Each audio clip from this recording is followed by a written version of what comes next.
Welcome back to the Fanspeak Network. And this is a Friends of Best Ball. Of course, it's Friday. Happy Friday to all. This is a Friends of Best Ball, but I'm joined by my brother because I'm going to do a multi-table madness in just 1 minute.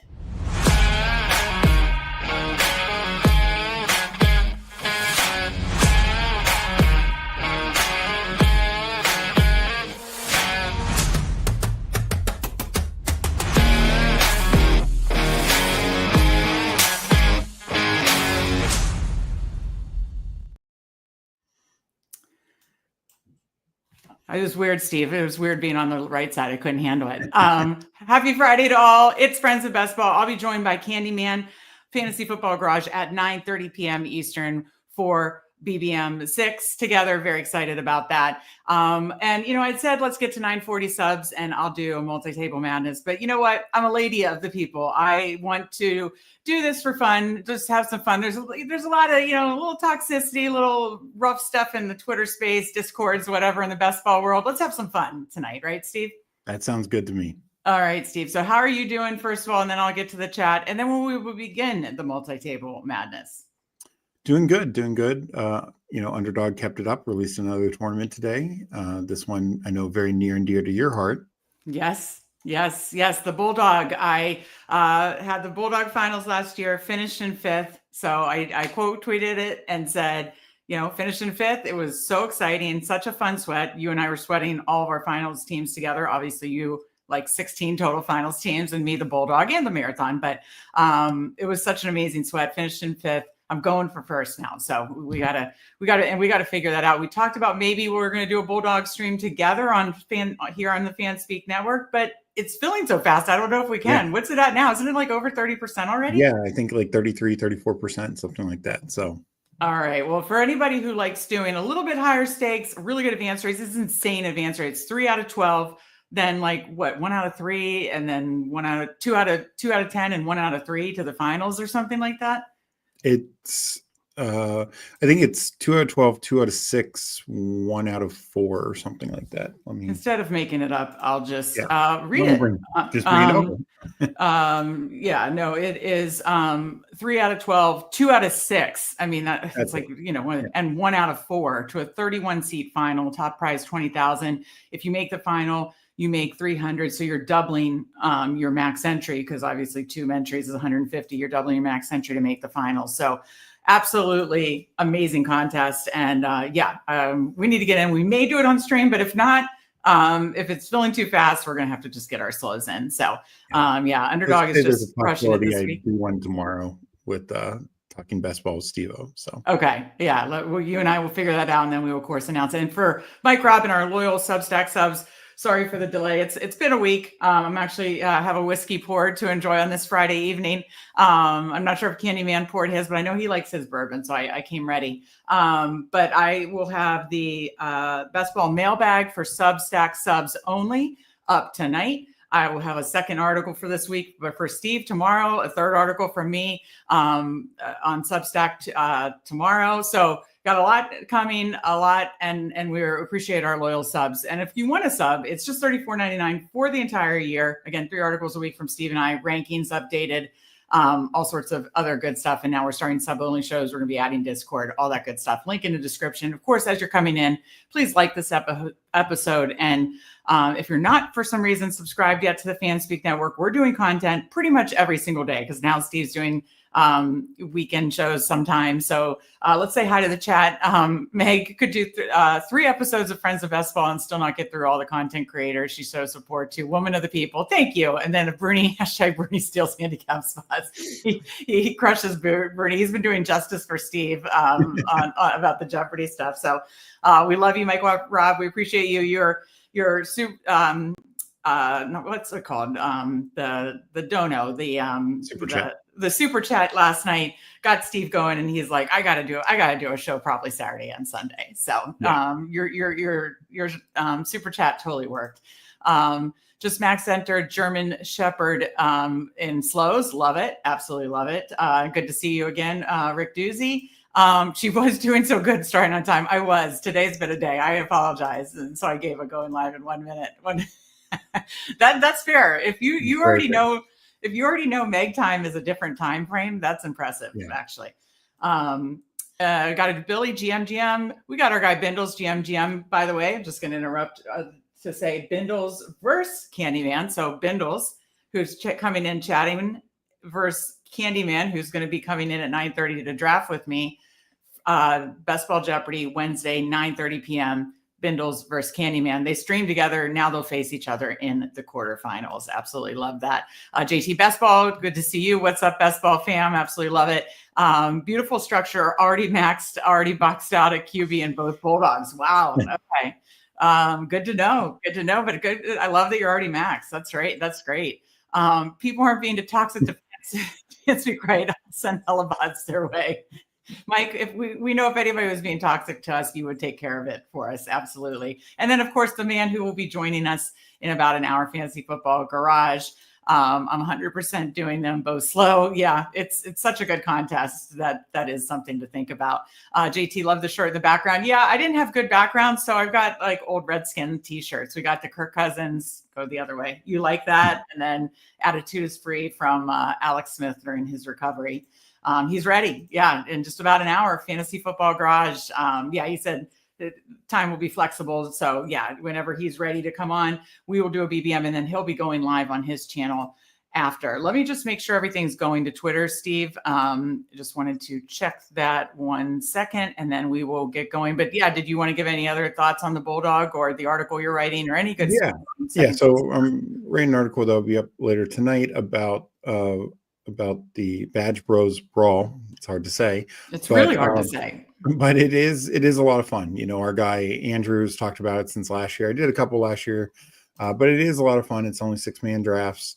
So and everything else is the same, 18 rounds, same player, number of roster spots, starting roster spots, all that. But there are definitely some unique things you can do. They made the contest bigger this year. So it is a fun prize pool and just can be a different, unique way to mix things up with best ball and also get some fun, different teams and try some different structures. So out of that article out. But yeah, the Bulldog, another thing they changed the format of this year because last year was one of those $75 the same, but I think it was single entry last year, but it didn't pay out till finals. So no, semifinals. That's right. And they made it a little smaller this year. But other than that, I like the advance rates much better this year.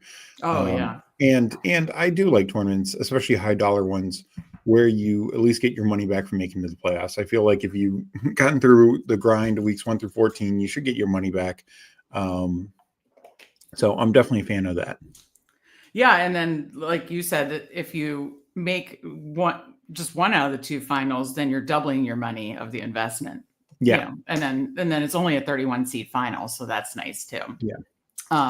Mike Robb says, hit the like button before you get lost in the great content. We appreciate that. It's a slower start here. That's why I wanted to make sure everything was going to Twitter, but hopefully once the Twitter feed sees the madness that's happening, we'll get more people and then more people in for Candyman at 9:30.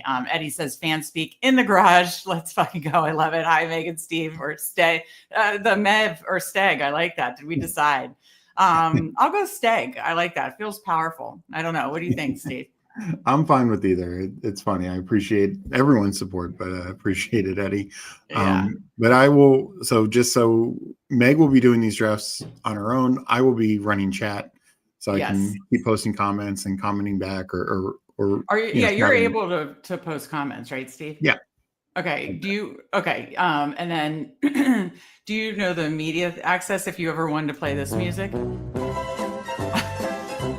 I could find it. I'm not as good with that, but I could try and find it. It's under that scroll to the bottom and good old Curb Your Enthusiasm. Just don't more than 8 seconds. Not that we're monetizing yet, but we're on our way to 1,000 and we appreciate, again, highway to 1K. When we hit 1K subs, we will do a 24-hour live stream. Okay. I wanted to do more of the German Shepherd. My mic might not be as good, but I want to move this over so I have room for this madness. I want to do more of the German Shepherd Superflex. I'm going to set it for 8 hours. We're going to do 5 in a row. Wait, or 5. You're doing 20 seconds, not 8 hours. Oh yeah. What am I see? This is why it's good you're here. I mean, again, it's been a day. I'm so glad you're here It's gonna be to one hell of a Candyman's gonna have to wait one hell of a long time. yeah, yeah. Oh my God. Wait, Steve, I'm on the clock on all these. Is that bad? I Why don't you clear them out first? okay. You talk about something good. So yeah, Underdog, they had their week already, and it's crazy. They released the Schnauzer on Monday that already filled.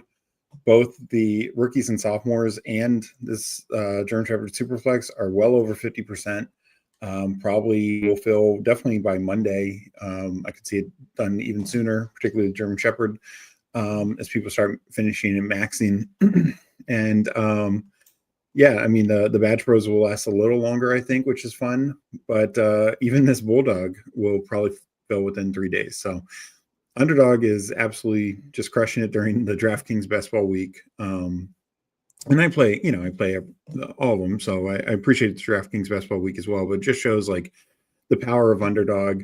People were worrying about fill rates. People were worrying about, is Underdog slowing down or all this kind of stuff, kind of at the end of June. And they've just, everything they've released so much stuff already in July, and it's pretty much all filled. Yeah. I'll start answering some questions or Yes. comments. Is Football Garage. I love Curb. Yeah, Curb is good. I haven't caught up on like last 2 seasons. JT Best Ball. Do you think they'll do another deposit bonus like they did back in June? I hope they do. I think it would be smart for them to continue to do that. One interesting thing, Underdog hasn't done a promo the last couple of weeks. They did one 4th of July weekend. I know not many people were a fan of it. Entering for a limb, weekly winner, marathon sprint, but it was a promo. Since then, they've not done one, as far as I know, at least. So I was a little surprised. I thought they would have one today because they've typically done them on Fridays. Oh, Friday promo, yeah. We got Who Hames here saying today's DK promo was nice. Yeah, that was definitely a good one to take advantage of. We got our guy Emo Cowboy Tyler in here saying howdy. In about a minute, Tyler, Meg is going to be multi-tabling 5 German Shepherd puppies, Superflex, or German Shepherd Superflex. I know it's hard to get right. It's like puppy Superflex. It's Superflex German Shepherd. Then saying German Shepherd fast is hard. So that should be entertaining, if nothing else, because I will tell you, Meg is not one to multitask. Like that's just not your strong suit. You have many strengths, but that is not one. Thank you for following up with that. I appreciate that. Sprint and Marathon are on track to overlay so much that there will likely be another promo. I mean, I definitely think they'll do more promos with them. Weekly Winners is well ahead of Eliminator, and that's at the same price point, which is interesting.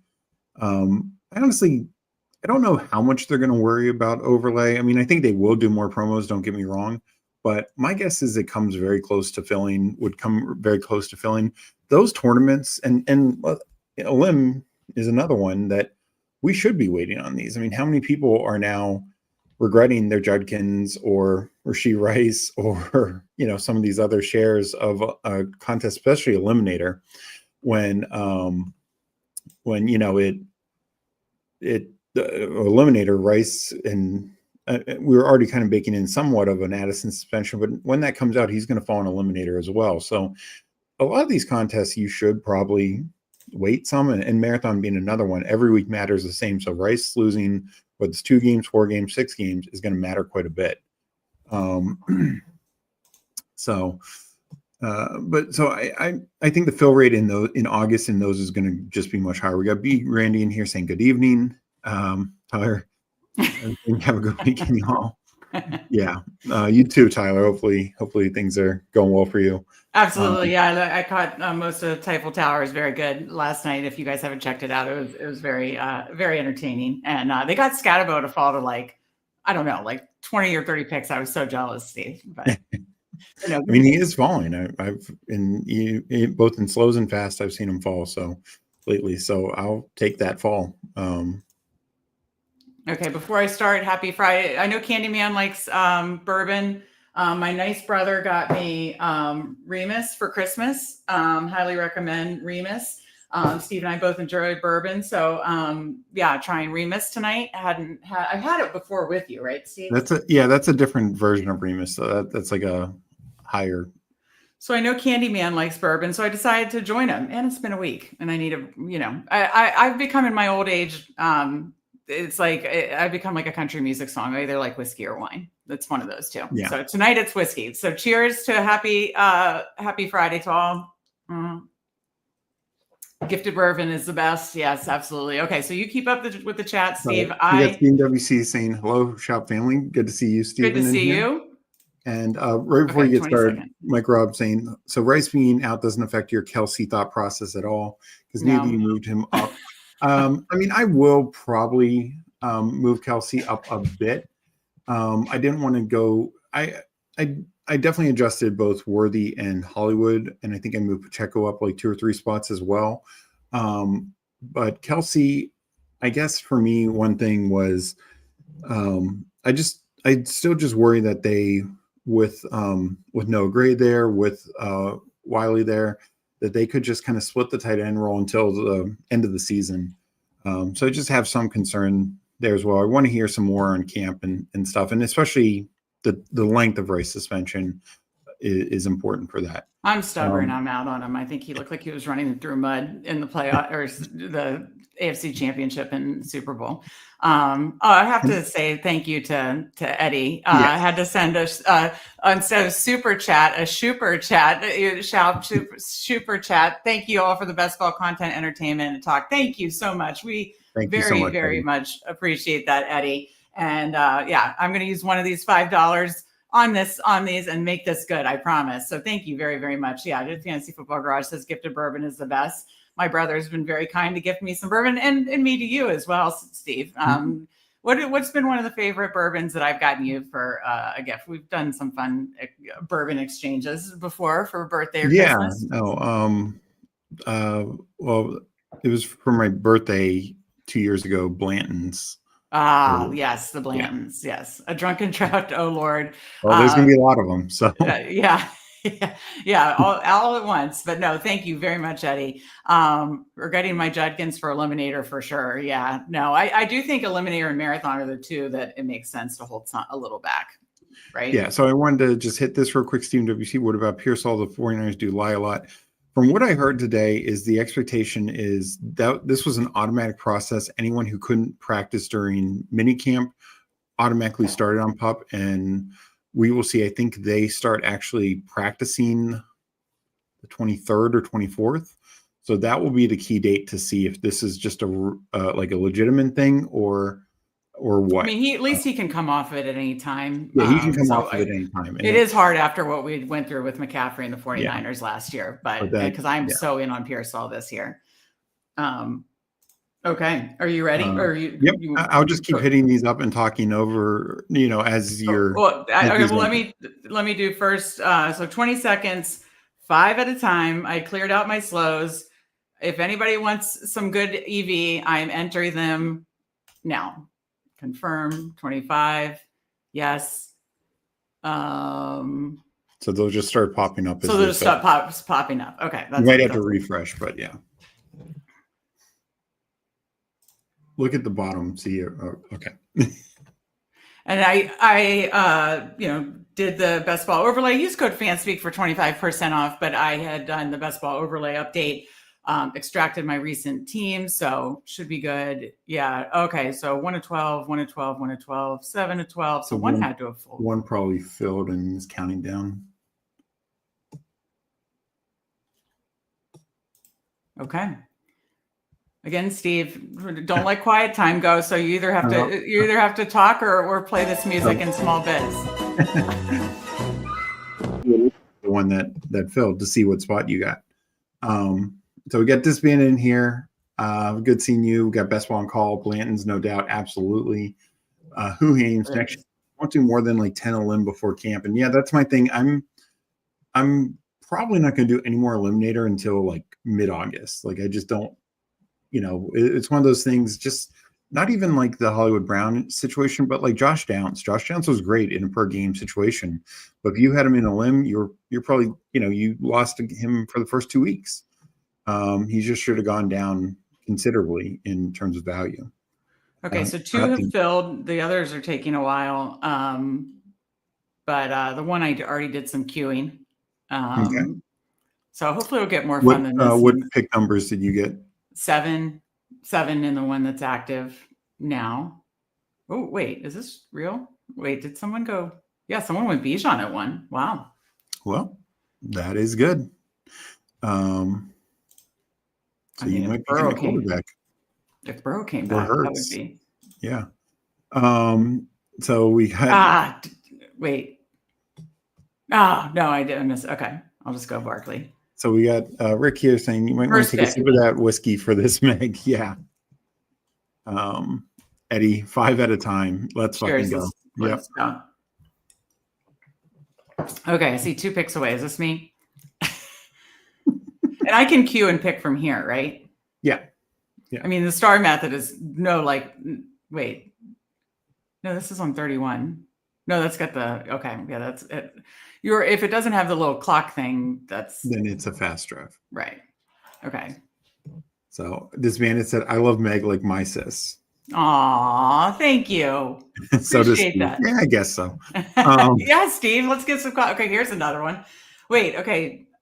I should probably pay attention to the drafts thing. You did really well with that. So should I just start queuing my face off? You can, but I would just. Should I stay here or do I go? I would go to that drafts page that you were on, the active. Like it'll pop up. You'll only have 20 seconds per one, but. That's the scary part. Yeah, I'm trying to get ahead of it, but okay, yeah, there's still one's almost filled, and then it'll be 2 more to fill. So I've already made. I've only made 1 pick so far, right? Yeah. Right, I believe. Yeah. So, okay, so there's my first one that just popped up. All right. Okay. Oh, so that's the one where I picked Saquon.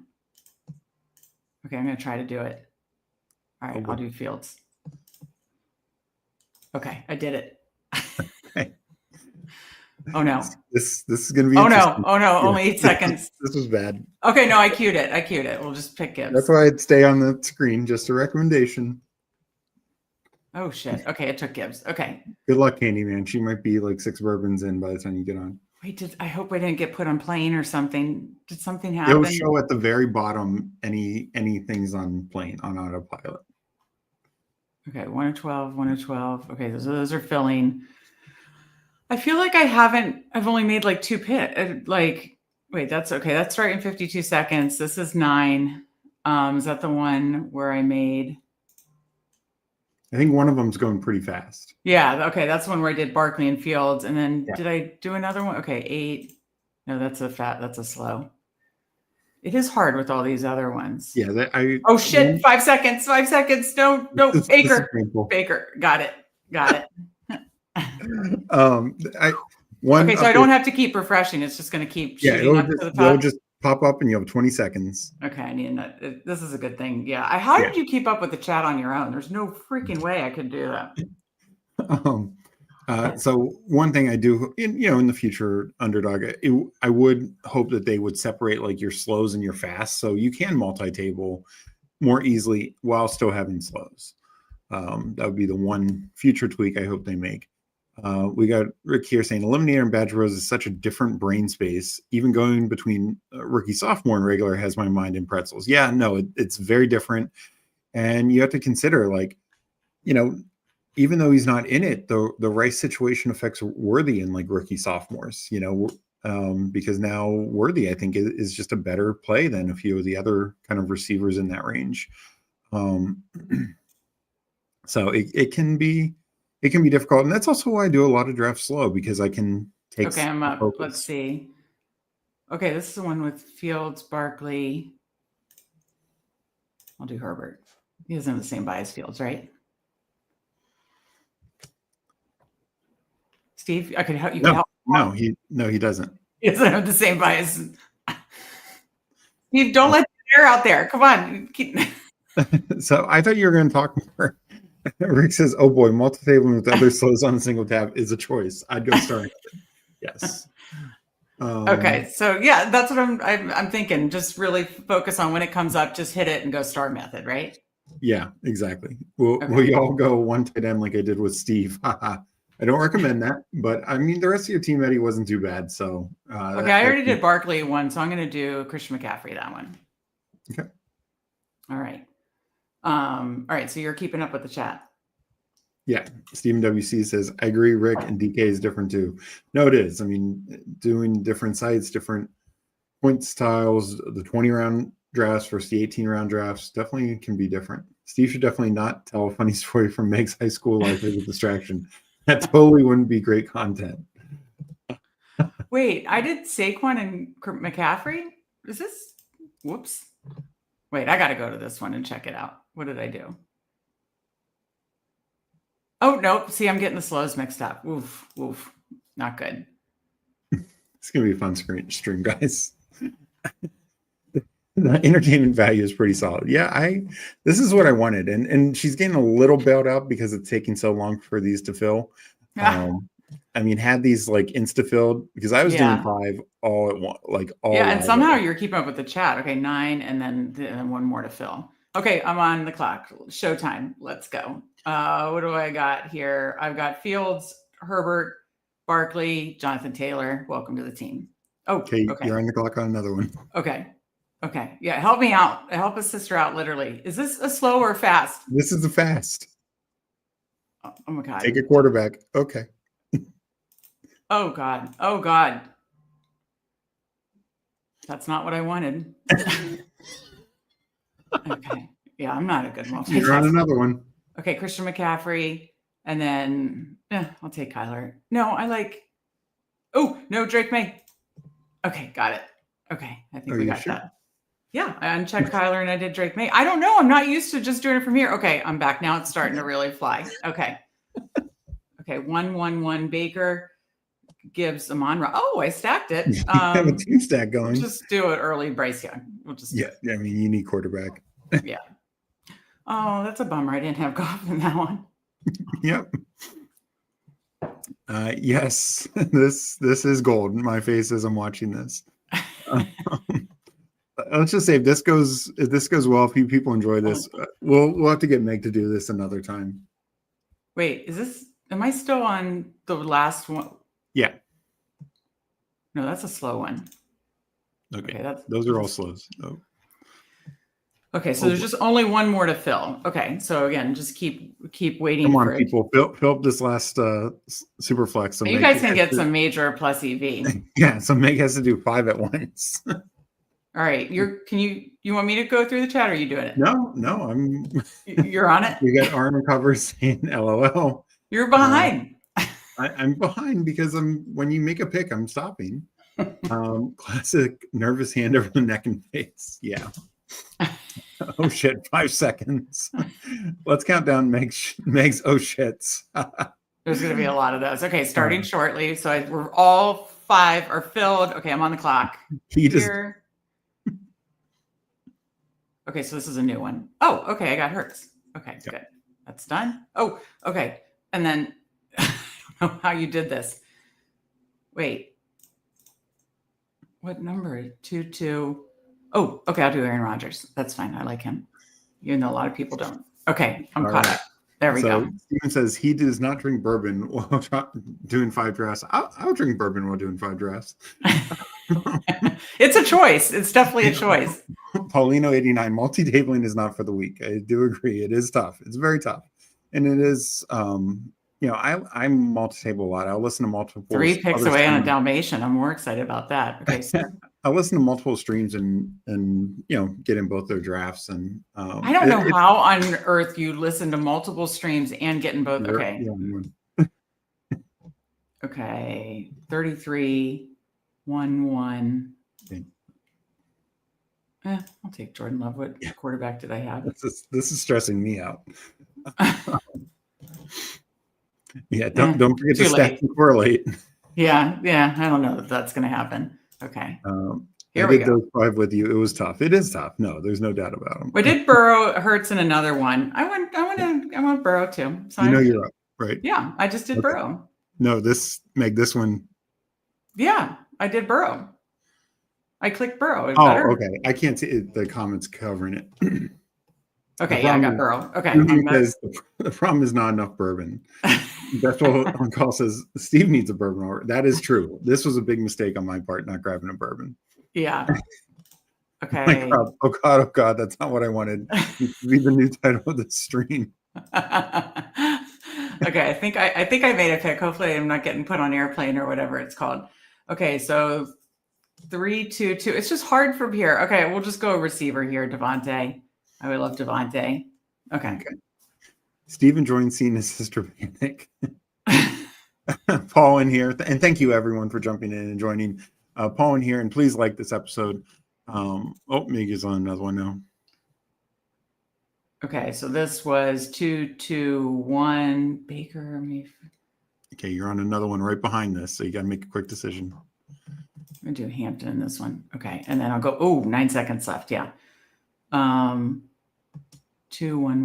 I'll do Bucky. Okay, got it with 3 seconds left. Okay.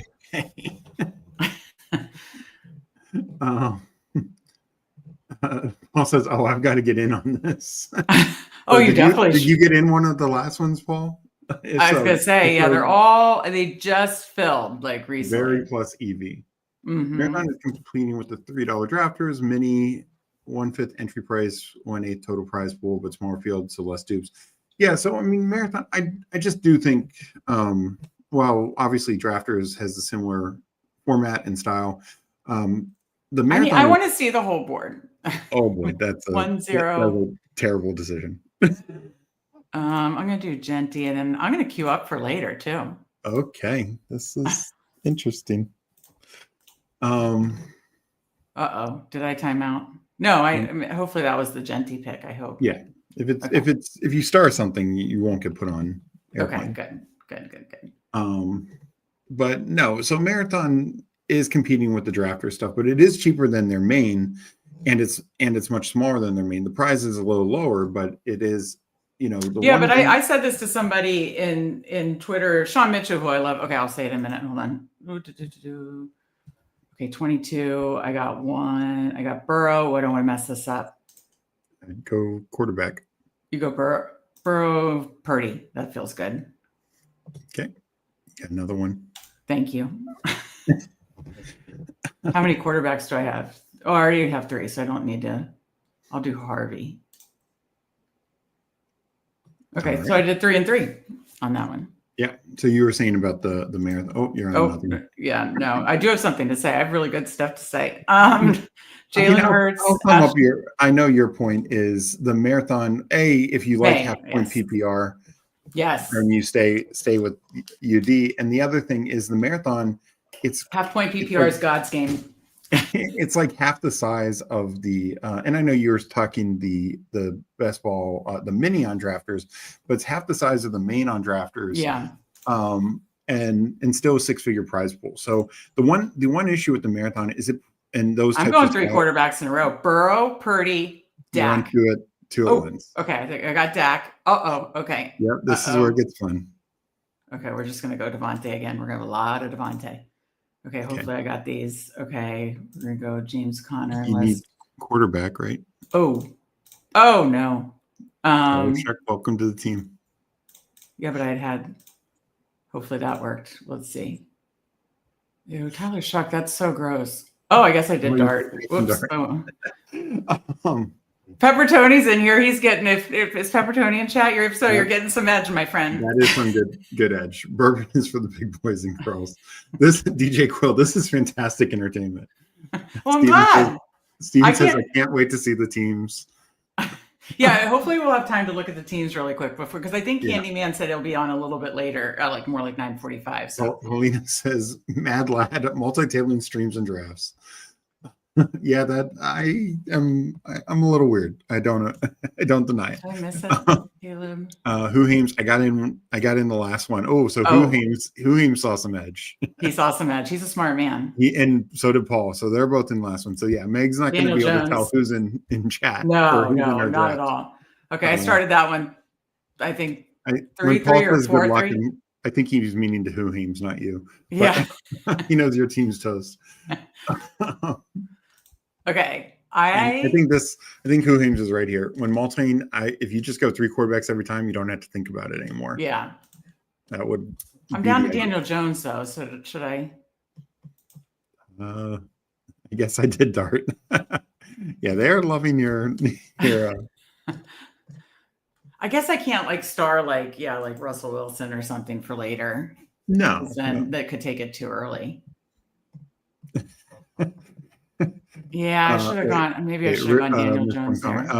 Rick, the smartest move for you is to go 2-3 quarterbacks in a row. Then and exactly that's what Williams was saying. Like, you get your quarterbacks done, then you can just take that position off the board. Yeah, I got a little too cute mixing in some running backs and a couple. B. Grandy says he's in the same one as Pepper Tony, so they are. Pepper Tony is. Oh, he's in the same one with Pepper Tony. Yeah.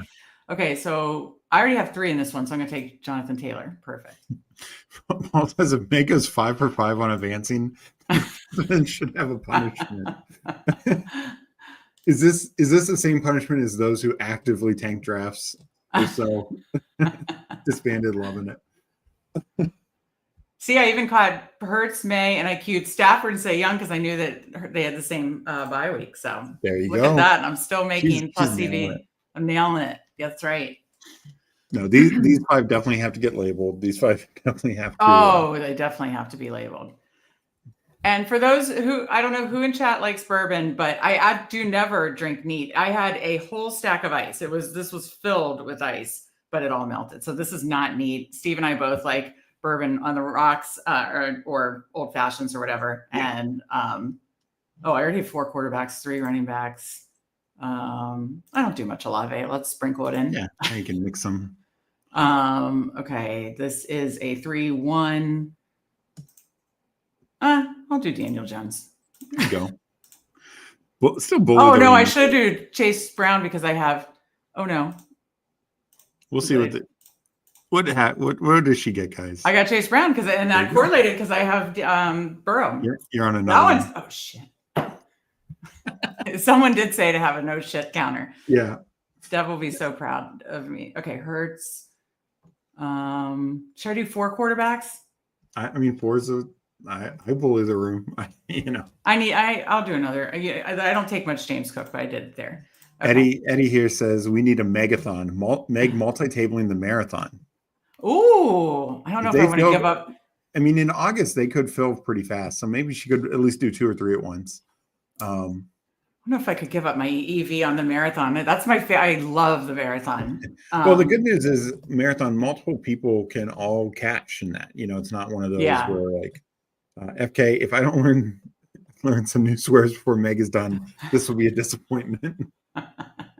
Oh no, I only have 2 quarterbacks there in that one. This team's toast. Whoever's in this one. But I love the one I started Drake May, Jordan Love. I got to bring it back. I got to find a way to bring it back. Good luck.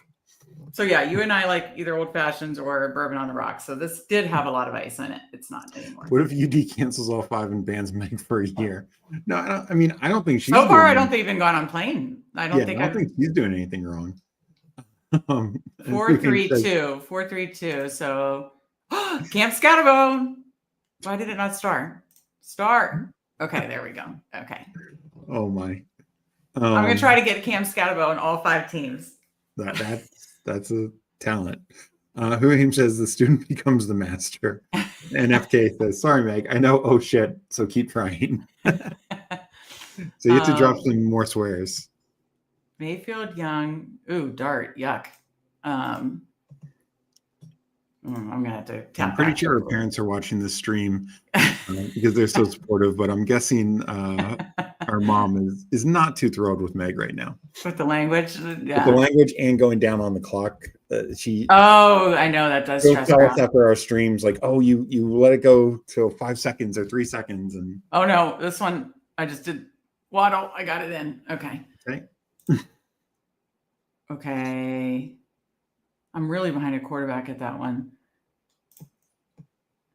Okay, Kenneth Walker. I love Kenneth Walker. All right. Well, I mean, there's one or 2 teams where I only have 2 quarterbacks that I don't like, but then it's like I don't know where to I don't want to take like Russell Wilson like a lot higher. Then it's like, there's Hugh Hames. I see his name. He was just scooping value. disbanded said, "Sorry, moms."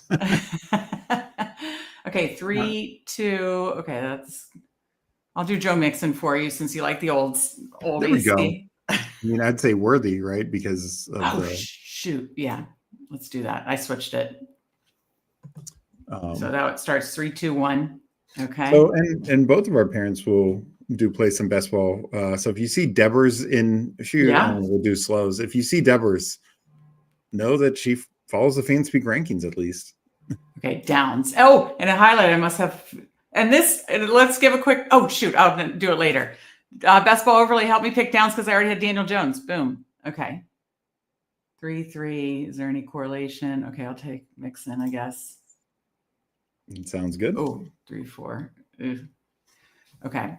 Yes, best ball overlay, as you can see, highlighted. Use code Fanspeak for 25% off. I can even do the promo. It helps you see correlations. There we go.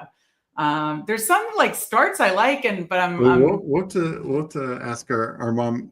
It's Devers, Debbers. So if you're in, he says he's in a little Dalmatian with, he thinks Devers. The name is familiar, so you'll have to check if it's Okay. Devers, Debbers. Got Daniel Jones again. But I know she did at least one little Dalmatian. Oh yeah, that's right. Okay, yeah. So every time I want to talk, I go on the clock. Okay, this is the one, 2, 4, 2. I either need receiver. Oh, I can't not get Scatabo though. I'll be like done. I mean, you could. No, have to do it. No, our parents. This is the same thing you did with the poodle, taking Puka and everything, but Scatabo. Yeah, exactly. No, our parents are so supportive and do best ball, and our whole entire family made the playoffs last year, including our parents. So that Not was just the playoffs, the finals. The finals. Yeah, our whole family, all 4 of us made the finals. Steve, obviously, 16. Me, each of them won, and then I also had a little bit of a marathon sweat. That's why I love the marathon. But yeah, they are badgeless and dangerous. But Devers and Willie Pops, Look out for Devers and Willie Pops in the streets. They're badgeless and dangerous. Okay, 4, 4, 3. I'll do Trey Harris. Oh, look at the correlation. This is like a big highlight for best ball overlay, guys. Well, no, it definitely is a big benefit to BBO for sure. Yeah. Okay. All right. Another one up. What do we got here? You're getting the hang of this. 3, 4, 4. Do I want 136? Yeah, we'll do Flacco. Why not? Good old Joe. Yeah, why not? All right. What do we got here? 3, 4, 0. No. George Pickens correlates with Dak, so we'll do that. Okay, up 12 seconds. Steve loves to see me. Okay, I need a quarterback, but nope, too early for. Ooh, I'm just gonna snipe Flacco for spite. No, I don't know. If I only have two quarterbacks. I got to find a way to catch up on quarterbacks there. What should I do? I guess I should get like both their backups and like Kirk Cousins and like somebody else. Okay, what do we got here? 4, 2, 1. Oh, okay, Pollard. That's easy. So overall, this is interesting, but I will say I don't think Meg's too far off the rails. But I can tell this is not your favorite, right? No, not at all. My brain doesn't work as fast as yours. Your brain works so fast. I don't know how you did it and chatted. What was it this past weekend? And they started much quicker. Yeah. We got that in here. 0 RB is dead. I mean, it was on life support last year, that's for sure. But no, and as we talked about before, like it's more the way you do 0 RB. You need the right kind of players to have a chance to make it work. And I think that's one of the issues is people need to realize that's the difference between managed and regular. And if you watch Josh, and he had Ron Stewart on this a couple days ago. Well, I think they taped it in because he's on vacation right now. But anyways, they talked about like certain of these like upside plays, and he wasn't specifically mentioned running backs, but some of these upside plays are way better and managed because if you make the bet on them, and I don't think another Cam Scatterboo. Oh boy, I don't think they were we should specifically learn talking about Jaden Blue, but it's like guys yeah. like that, like Tootin, Blue, like in managed. If they end up being a bust, you cut them 3 weeks in, 4 weeks in. Right. No harm, no foul. That's slow. Oh no, my slow. What do I do? Just let it stay there. Okay, yeah, I can see what's 10 hours and what's 17 seconds. But it's, why did I click it? Okay, 444. Oh. Hopefully nothing else is going. Make a quick decision. Okay, I'll go Eckler. Oh no, that is confusing me. Okay, I think that's the one. So that's the big thing. Like, and that's why I know the Blue news came out today, and I do think there's some legitimacy to it, but it's those type of guys who are just riskier. Okay, I'm taking Joe Flacco early for a third quarterback there. Like in a managed, and not that managed drafts are really going on right now, but if you were to run a managed draft right now, you take Jaden Blue and he ends up being, I mean, look, he could get cut. He's a 5th round pick. We see, half a dozen to 10 5th round picks cut every year. And if he gets cut, or if he's just like totally buried on the inactive game list, it's not gonna hurt you in manage because you cut him and then you sign whatever key free agent there is. But in best ball, that's just a 0 for you all year. So let me get back to the chat as you're doing these picks. I just took John early. I don't know what's happening. Okay. Oh boy. Paul asks, is Scatterboo cute in every room? Yep. Just got him again. I think I'm 4 for 5. He's definitely cute. He's cute in her heart. That's for sure. That is. I think this is the 4th one. So I think I'm close to 5 for 5 on Scatterboo. FK says, I agree, Steve. I think a lot of 0 RB drafters do it wrong. Take too many injury replacement players and not enough people like Eckler with projectable volume. Exactly. You need a balance, like having 1 or 2 like pure contingent guys. Perfect example this year is DJ Giddens. I was a huge fan of him pre-draft. I thought he'd be more like maybe a 3rd rounder, but definitely like a 4th rounder. Not only is he a 5th rounder, but he goes to one of the worst situations, Jonathan Taylor.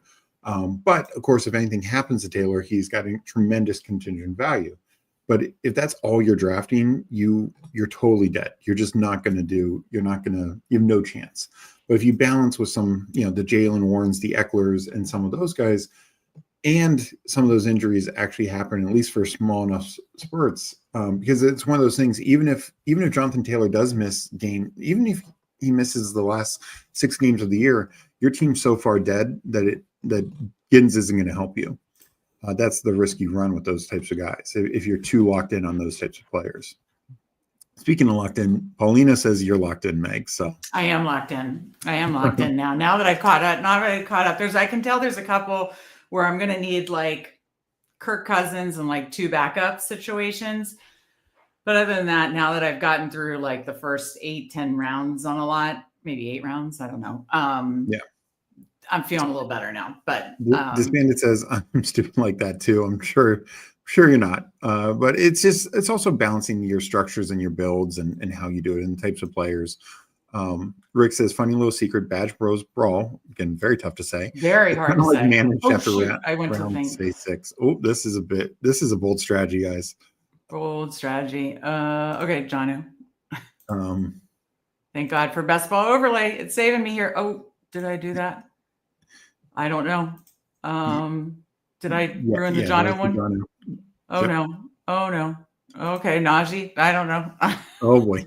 Hopefully Najee. Okay, I just said that I had things under control, and then those last 2 went off the rails, but it's okay. I'm going to bring it back. And no, the Badge Bros Brawl. There's just a lot of ways you can approach it. I really like it. I mean, I don't think it should like replace Underdog's format, but as a secondary format that's out there, can just be a really fun way to approach things. Like I did a draft last night. I was on JT Best Ball's stream, or he was doing drafts. Steve, I just got Thielen for you. There you go. I mean, now that's a winner, guys. Pepper Tony, you're in trouble. But I didn't get any of the elite quarterbacks, but I took 4 like mid-tier quarterbacks all stacked up, and I felt really good about it. Because I also did 2 tight ends. I did like I think Kittle and Andrews in that, or Kittle and Ingram, or something like that. And so, and my receivers are just, the nuts and a really strong running back. So there's just a lot of ways to approach it. It's a fun contest and concept. I know it's a little different and can be, tough to. Oh, I got Kirk Cousins. I caught up in that one. Okay, I like that. All right. Do you get it? You like that? Okay, 12 seconds. I like that. 3-5-3. Another Trey Harris. Love him. Okay. Steven says Chuba Chase, Bucky could have been 0 RB. Yeah, and no, they could. It's just unlike the previous couple of years, you had the either mid-tier backs like a Josh Jacobs who was going like 6th round, who was one of the top 3 running backs, or 2 years ago when it was again CMC was still the top running back, but the next running backs were Mostert, Kyron, a chain, a lot of late rounders. So you could still have it. And, there were other later round guys like Dowdle, guys like Dobbins. Absolutely. But the thing is, there's plenty of people. Ferguson got it. Okay. There's plenty of people who had Chuba, Chase, Bucky as their RB 3, 4, 5, and those teams are just ahead because they had Barkley or Jacobs or Henry or Taylor or Bijan anchoring and Gibbs. There's so many top running backs who did hit. Even guys who did miss a little time, like a Mixon or Taylor, like they still overall did enough, and Connor. So maybe those were the guys who got you through, and then Bucky was your playoff hero, stuff like that. Apparently, there are commitment concerns on Blue listed in the Beast. Yeah, no, and yeah, I've been off Blue. When I heard that, I was like, oh, that feels good. And, I think these are concerns. I know some try to push back saying, oh, it's just a old former assistant, but he wasn't saying he saw it, or he was saying he's told by current Dallas coaches. So I think to keep that in mind. And look, this could be just a way to try and motivate them, to try and say you're on notice, type of thing. There's a whole camp and preseason for him to earn the job and roll back. But, I do think right now he is fighting for a role, if not a job. Paul says, Batchless and Dangerous is my burner Underdog account. It's good, right? It's good. Batchless and Dangerous. They are. They use their kids' rankings. They watch all their kids' shows. And we all made the finals last year. It was so fun. Yeah. Mike Rob says certified scata hosts. Steve, says, your rankings are so high on some people. As they should be.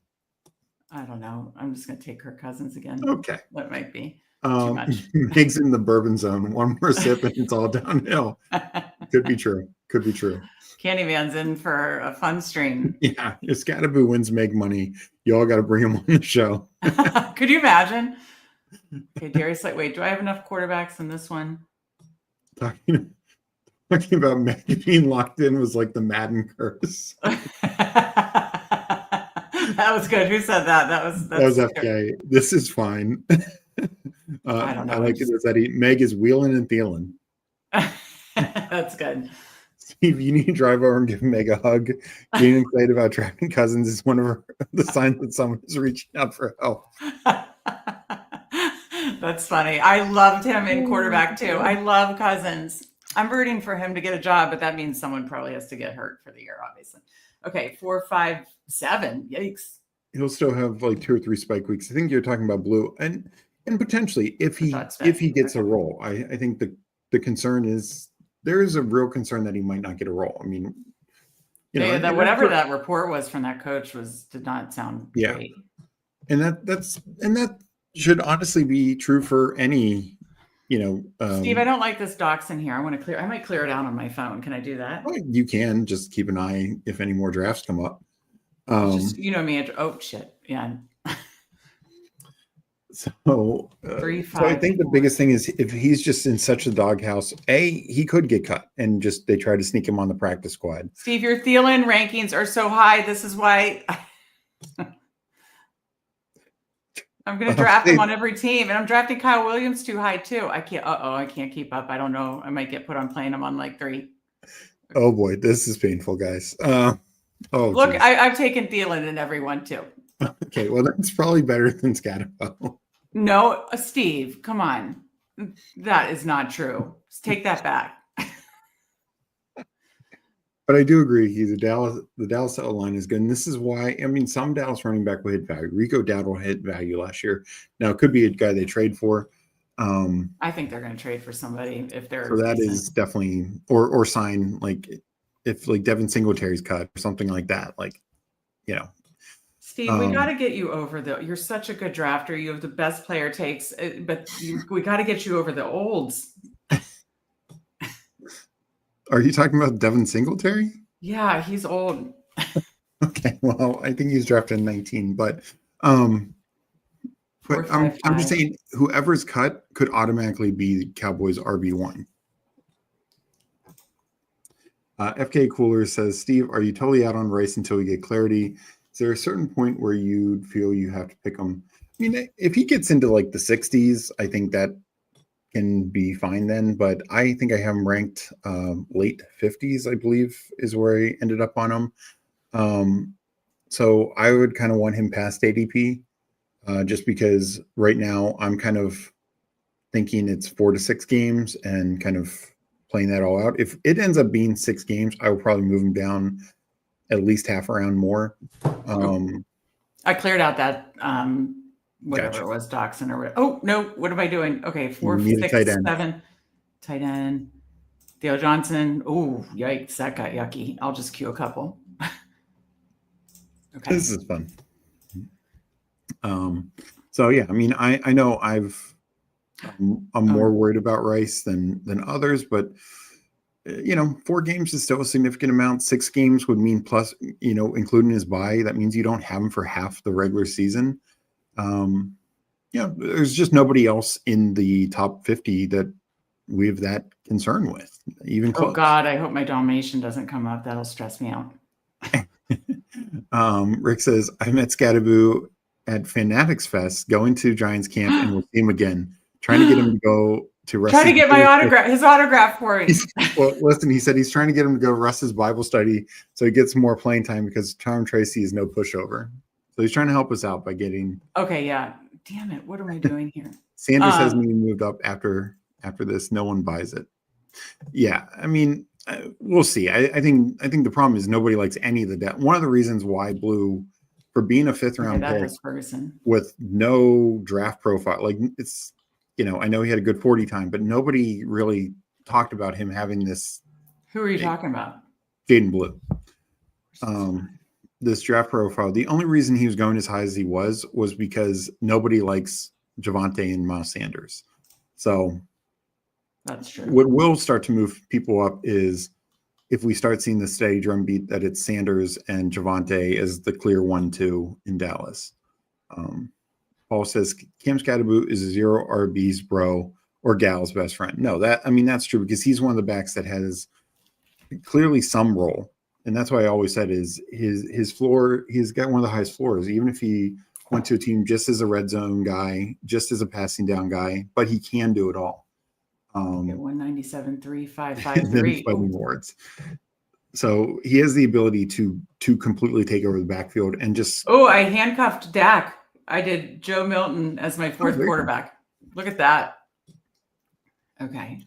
5. Oh, whoops! I took 5 quarterbacks. 5, 6, 6, 2. Okay, Theo Johnson. I guess. A lot of Theo Johnson on these teams. Paulina says on the clock in 3 is tough. It is. What's the difference between Ayuk and Rice if it's 4 to 6? Well, I mean, there's somewhat. Rice could be even longer. We need more clarity on that. And the other thing is Rice, even if Rice was healthy, and of course we need to get true clarity on this Pearsall situation, even though it doesn't sound that bad if you kind of read between the lines. But Ayuk is a murkier situation, and he just, even if he was, like when I say healthy, knowing that he's coming off this injury, but was going to play week 1, kind of like Chris Godwin, he would be going in like the 70s, maybe 60s, kind of where Godwin goes. Where Rice, even with him coming off the injury baked in, did get pulled up into the 20s. So 20s and 30s at worst. So there was already a couple round difference between the two. But I do agree there are some similarities there. I'm just more out on Ayuk in general. The other thing is The Chiefs are likely to be top 5, top 6 in pass attempts. 49ers, maybe top 20. I mean, Purdy. Steve, you haven't played this at all yet.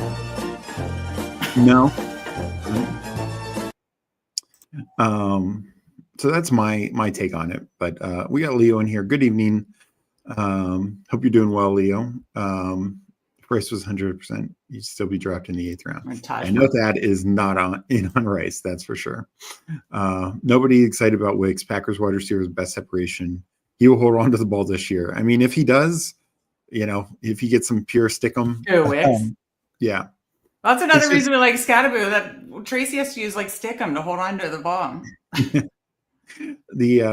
The thing with Wicks is they just added so much competition, adding a first and a third rounder to the wide receiver room that already has Romeo Doubs and Jaden Reed. Who was the third rounder? Savion Williams. Oh, okay. He's kind of like that Swiss Army knife. Yeah. So Blue is faster than Tootin. Now Tootin is a bigger back. So if you look at speed score or relative to size, I believe Tootin is better, but no, they are both extreme home run hitting guys. And I will say this, I think Blue is a much better receiving back than Tootin. Tootin, despite people thinking just because you're fast, you're a good receiving back, that is actually not Tootin's game. Like, sure, if he catches it in open field, he can maybe hit a home run, but he's not a good route runner, doesn't have good hands. He's just not a natural catcher of the ball. There is a lot of target competition in Green Bay. It would be nice if there's some clarity. I mean, I would love for, one of those receivers to get traded. And if like Wicks got traded, and if I was a team with not good receiver depth, I would take a shot on Wicks. I mean, what's it going to cost to get him a 7th rounder? Take a shot on Wicks. He's definitely better than a lot of receivers out there in the league. 4553. How many do I have left?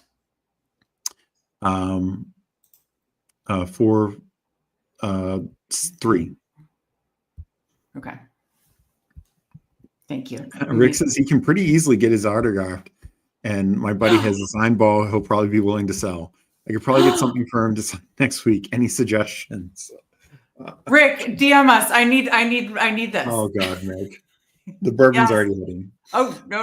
Oh, okay. We'll just take a lot of Theo Johnson. Yeah, a lot of Theo Johnson. A lot of Scatterman. A lot of. Wait, are you a diehard Giants fan? Because you said you were going to Giants camp, right? Yeah, that's what it sounded like. That's my assumption. Yep, another Theo Johnson. Let's see. Fantasy Football Garage about to join. Get ready for the chaos. What's your favorite? I'm wrapping him up, so that's good. He can assess the teams with us, and then we can. I'll say my favorite Pop-Tarts. It's been a while, but probably s'mores. That's a pretty good one. Oh, strawberry for me. Oh, strawberry is good.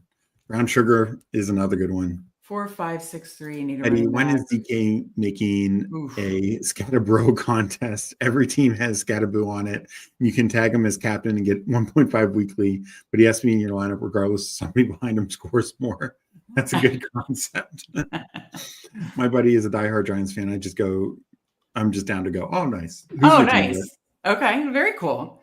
Eddie, weekend debt. Meg spent $35,000 on Scatterboo signed merch. Who said that? Mike. Mike Rob, our chat lord, bringing it. Yeah, that is a concern. Wait, which one's going to Giants camp? Who do I need to DM? Rickadoozy. Yeah, I need to talk to Rick.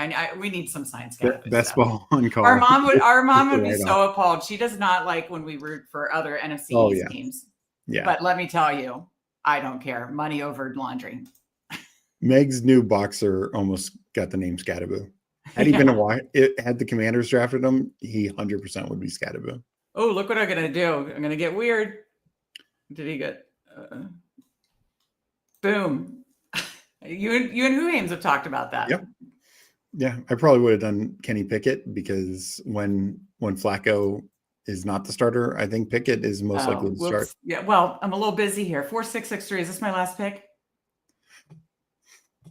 4663. Is that my last pick?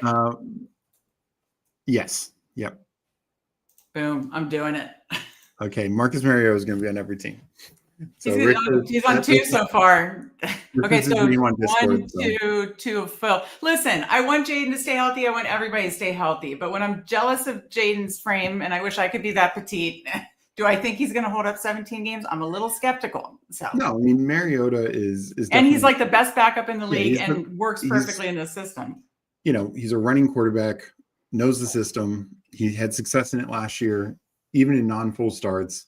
It's going to be one of the best offenses in the league. 1, These 2. are like probably So 2 of 5 are done. Yeah, the best, like for sure handcuff, but even like just pure backup. If he starts, he's going to succeed. So Megan is almost done. You said you're 2 of 5 done? 2 of 5. 2 of 5, yeah. Pollard or Aaron Jones? For me, it's Pollard. Pollard for me. I'm on Underdog specifically. I'm probably a little higher on Mason than Aaron Jones. Still have a little bit of a discount between the two. I do want some Aaron Jones. Aaron Jones has always been known as kind of a better and best ball type pick. He's definitely not a guy you want to manage because he'll have 1 week of 30 and then the next week of 5.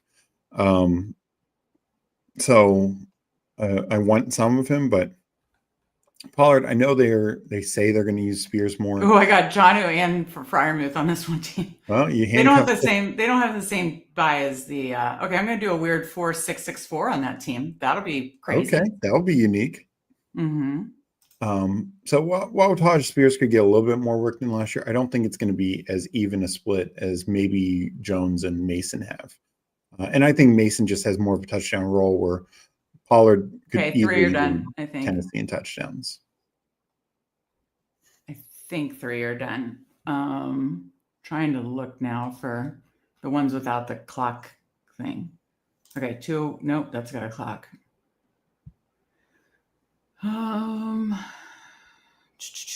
Here's my Bulldog. Have we made any progress? Nope, the one guy just picked Chase. Okay. 12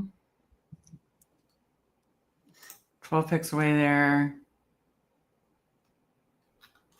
I guess I should go. 2 more to go?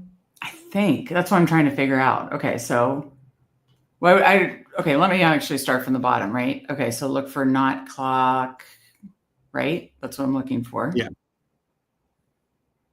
This is like testing my vision. Vision might start to get blurry already. I don't see any.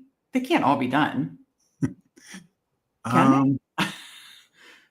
Who, Hames, are you guys done? I have no idea if I'm still going or not. Yeah, that would have been the last one. Mike says, Meg, you need to use the company account to message Scadaboo. Tell him you want to get the word out on his rookie season. Then when he's locked in, try not to fangirl as hard as Steve will. Meg actually gets who him says you're done. So, I'm done? Okay, yeah. Wow. I didn't even realize. Okay, let's look at these and label before our guy Candyman comes on. Okay, so yeah, we did Sibling Showdown last night, right? So I will say this, Mike, Meg actually gets mad at me for not fangirling enough. That's why Steve wouldn't let me go to the Senior Bowl. Yeah. Let me double check this one time. So I'm totally done. I have no more not clocks, right? I don't see any. All right. That was okay. Give me a scale of 1 to 10, chat. Give me a scale of 1 to 10, 10 being the best, 1 being the worst of how I managed 5 drafts at once for my first time multi-tabling. What's this wolf? Leo says, surprised Hawk hasn't jumped Laporta. And let me add Candyman here so he can watch these teams. Yes. Read them out. Here's Candyman, the man, the myth. There he is. There he is. It's time to draft best ball teams. Candyman, how are you doing? I'm doing great. Better than ever. How we doing, Shalps? I'm doing good. It's been entertaining. You get both Shalps right now. Yeah. And I got a bourbon for you. Cheers. Perfect. I got one planned up too, ready to pour. And I've been watching along. I've been doing my nighttime duties, getting the house settled. Everything is going well. Some chaos going on though. It sounds like with these drafts. I was gonna say, how'd you think I did? I wanted to play this music the whole time, but you think from what you saw, what do you think, Candyman? Whew.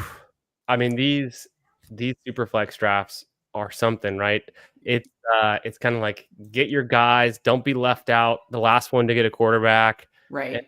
See if you can backstack it. It's a lot of fun. I think it's a good change up to the traditional format. And 5. Was it 5 at one time? Is what was going on? Yes, Right? I did 5 German Shepherd Superflex. That's hard to say even after a little pour of bourbon. Yeah. All right, Candyman, if you don't mind if I go through the teams really quick and label them, and then we'll jump into our BBM, because then Candyman is going live at 11 p.m. Eastern, correct?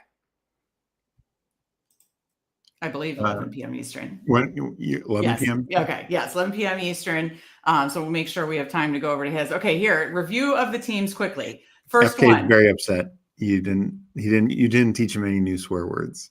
I didn't. I guess it was a lot of oh shits, probably.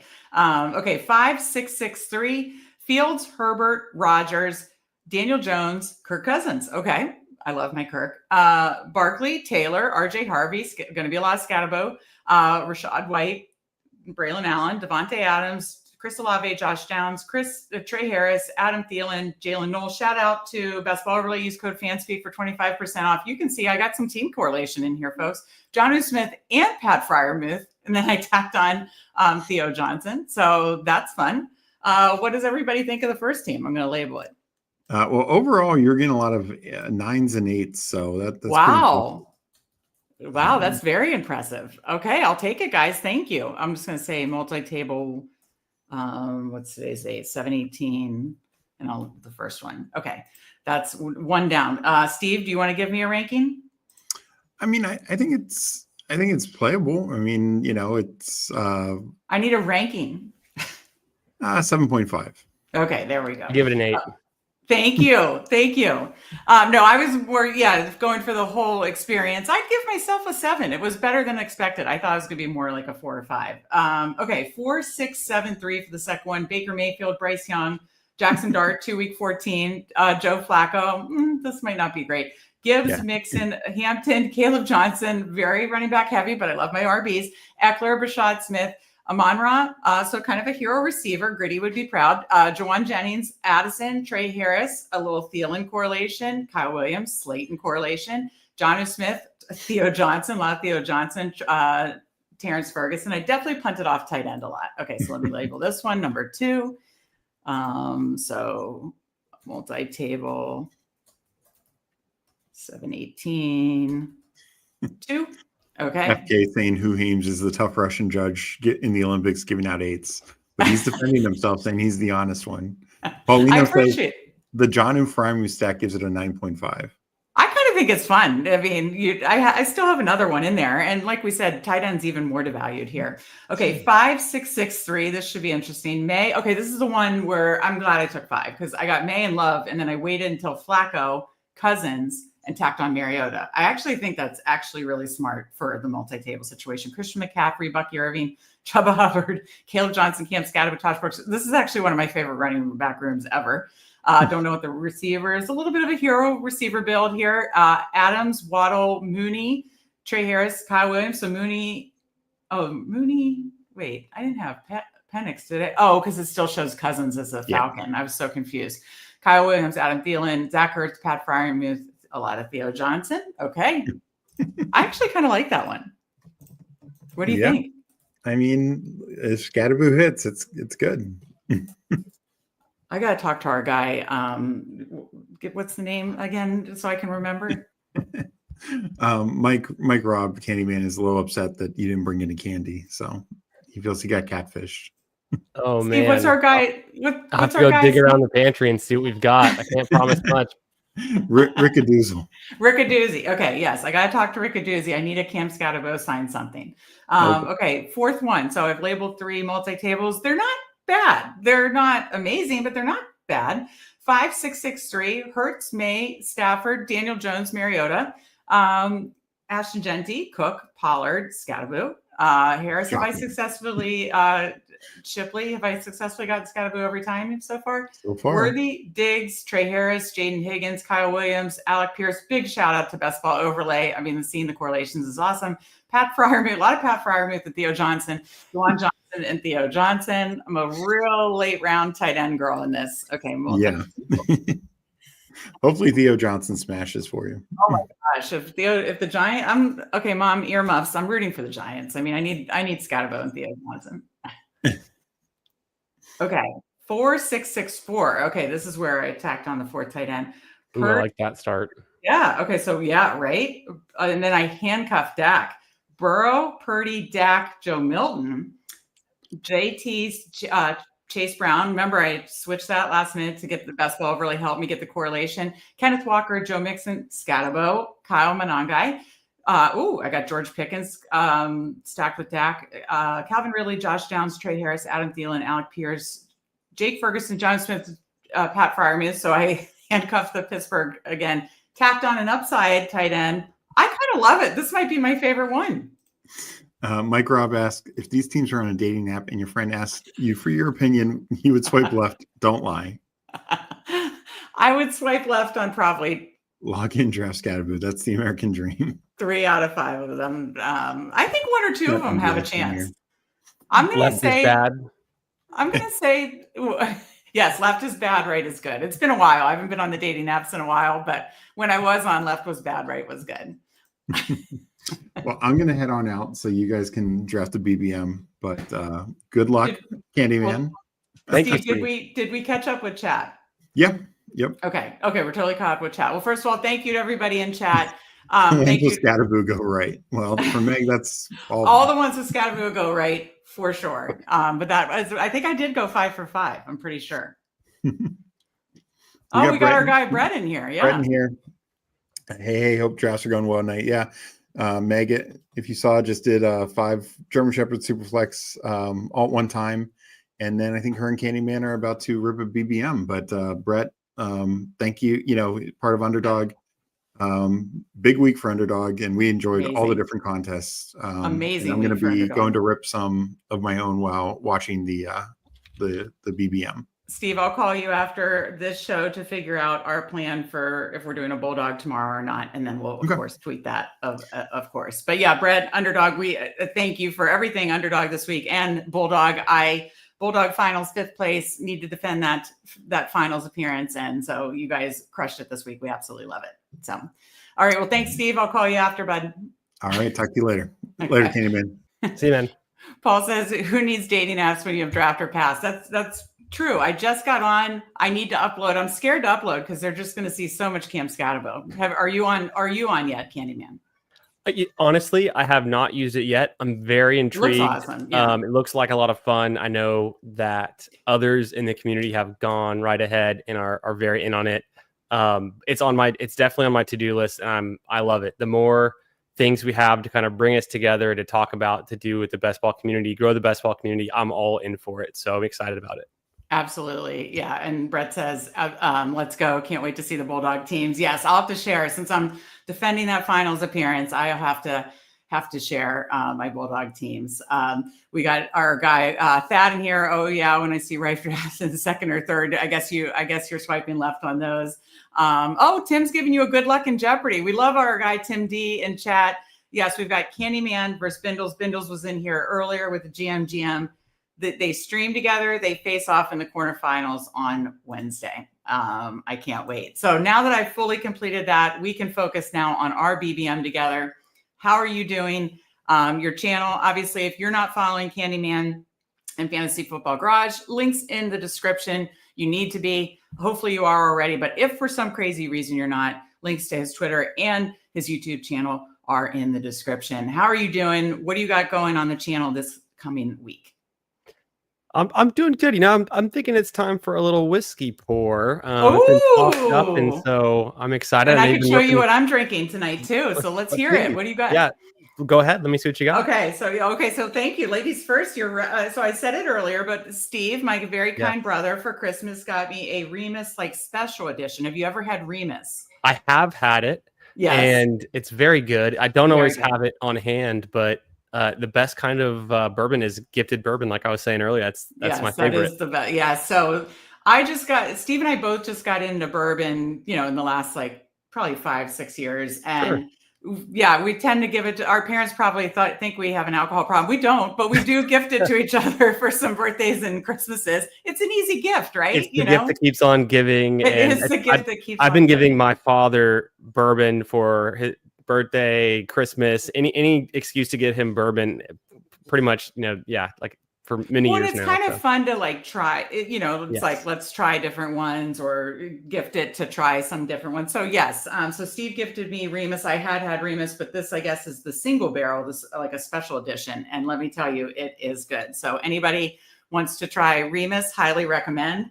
I'll give it a strict rate because there are someone that I like better. I'll give it a 7.5. But I really like it. So what are you drinking tonight? I have my go-to. This is what I keep in my personal bar at all times. It is Woodford Reserve. Of It's course. the Yeah. Distiller Select. It's just a standard, not too nice, nice to have around. And so the way that I like to enjoy it is I like to make myself an old fashioned. So what I'll do is I'll grab a nice glass. Oh, look what we have here, people. Look at I'll this. throw a little Luxardo cherry in there, some extra cherry syrup. I substitute that instead of the simple syrup. I like the less sweet flavor, but I don't want it to be too sweet. And then what I'll do is I'm actually out of citrus right now. I don't have any oranges, but I do have Angostura orange bitters. So I've got the regular bitters that you could traditionally put in to give it kind of that nice, they kind of say like floral taste or like a little bit of extra spice to it. Counteract some of the sweetness. But I like the orange one too, in case I don't have any oranges on hand. I got the big ice cube, and then what I'll do is I like to keep the whiskey cooled down, and so I'll put it in the shaker, and I'll just kind of stir it with some ice to water it down just a little bit more. I mean, Candyman brings the whole thing, the whole menu, the whole recipe to you guys. Look at this, the pour. This is amazing. I love it. I just let him know today. I was like, I saw your bourbon because July 4th, you did like a bourbon tweet, and you did like your recipe and like basically lit on fire to give like a burnt, right? Tell us about the July 4th one, because that's why I was like, this is awesome. This is amazing. That was with my father, and he's got a nice little setup at his bar, and we don't do it that often, but once a year, whenever the occasion comes, we'll use the burner to smoke the old fashioned. And so it's kind of like you can get it like a fancy steakhouse or a restaurant when they kind of do that smoked old fashioned. And so you kind of you make your old fashioned like just like this. You put the little topper on, you torch it with like a cigar lighter, and you get to pick some different woods like hickory, cherry wood, oak, whatever. And then it just puts a nice little layer of smoke on there. It's mostly just for the fun of it, just to do something extra. Looks awesome. It looks amazing. It kind of sits on the big ice cube. So that's a fun way to do it. And so it was 4th of July. I was spending it with my parents, my family, and I don't know what day that was, but we were definitely enjoying a couple old fashions. That's like our go-to there. So it was fun. Well, I like it. And I like you brought the full recipe, demonstrated for everybody. Like that was a 10 out of 10, Candyman. I like it. Appreciate that. That was awesome. It is Friday, so So yes. Cheers. Yes, cheers. I just spilled on myself, but cheers. Speaking of spilling, last night on stream, I spilled my entire glass of water. Your entire glass of water? Yeah, last night on stream, I was coughing. You talk a bunch and then you kind of get that like, my voice, where'd it go? And I was like, gasping. And I reached over to get my water, my trusty water. I knock it all over. And then I still had to make a pick. I was on the clock. So you know how it goes sometimes, but that's right. Best ball streamers. We have to just power through, right? Tough in these streets. It's tough in these streets. Let's catch up with the chat really quick before we get into the BBM. Remus Special Edition is quite good. Yes, I undersold it. You know what? So I threw in a bunch of ice, didn't even get the cute big ice cube, which I do like to do. I love that. And then, but just threw some ice, did a pour, brought the bottle to show, and then it melted. So like, I don't have the full effect. That's why I said, it looks like I'm drinking it neat. I'm not. Like this was on ice. It's melted, but it waters it down. It's perfect. Chills it. Yeah, yeah, chilled it. It's very good. I think I'd like it even better if like, I'm the type that I'm like, I'm going to throw a little more ice, make sure it's like constantly. So I probably would give it even higher. So good call. Jason Calhoun, our guy, says, quite good. Yeah, it is quite good. Mezcal time. Cheers. Yes, I like it. What is it? Pikesville Rye is my go-to at home. It's not too expensive and very good. Okay, I Pikesville don't know that Rye. one. Interesting. Yeah, Yeah. interesting choice. Yeah. Or Mitchers. I do like Mitchers. And Steve and I recently, not last time, but maybe it was his birthday. I think it was his birthday. I got him a Mitchers, like one of the, kind of special edition ones. And that was very good. You know what I like? And it's one, I don't know if you can find it everywhere. I'm not really sure about their distribution, but it's called Still Austin Whiskey. So like still, like distilled. Okay. And, they have like little nice artwork on the front of their bottles, and they do it like 750 milliliters. So kind of like the tall bottle. It's a little pricier around.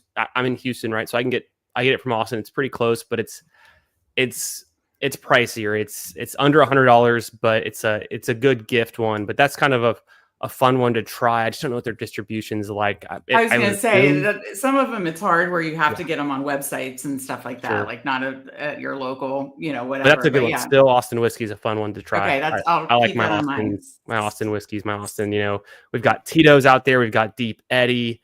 There you go. Oh, I didn't realize they were both from Austin. So there's a lot of vodka, a lot of distilling around the Hill Country in Austin and San Antonio area too. Some breweries. So just gotta stay local when you can. Stay local, absolutely. I agree on the Mitchers. Steve says never can go wrong with an old fashioned. Well done on the pour and the whole making of your old fashioned there. I loved that as well, Chris. Steve says, is that Fantasy Football Garage or Tom Cruise from Cocktail? We got Fantasy Football Garage not Garage. You can tell I've had a couple sips already. Fantasy Football and Espanol. The best way to draft a winning team is drunk. I like that.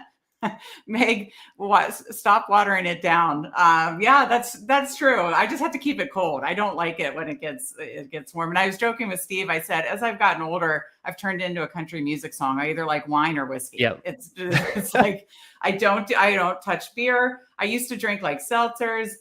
No, it's literally I'm a country music song, wine or whiskey. Okay, Tito's is that approved? I like it. Yeah. All right. Has a good color to it. Agreed.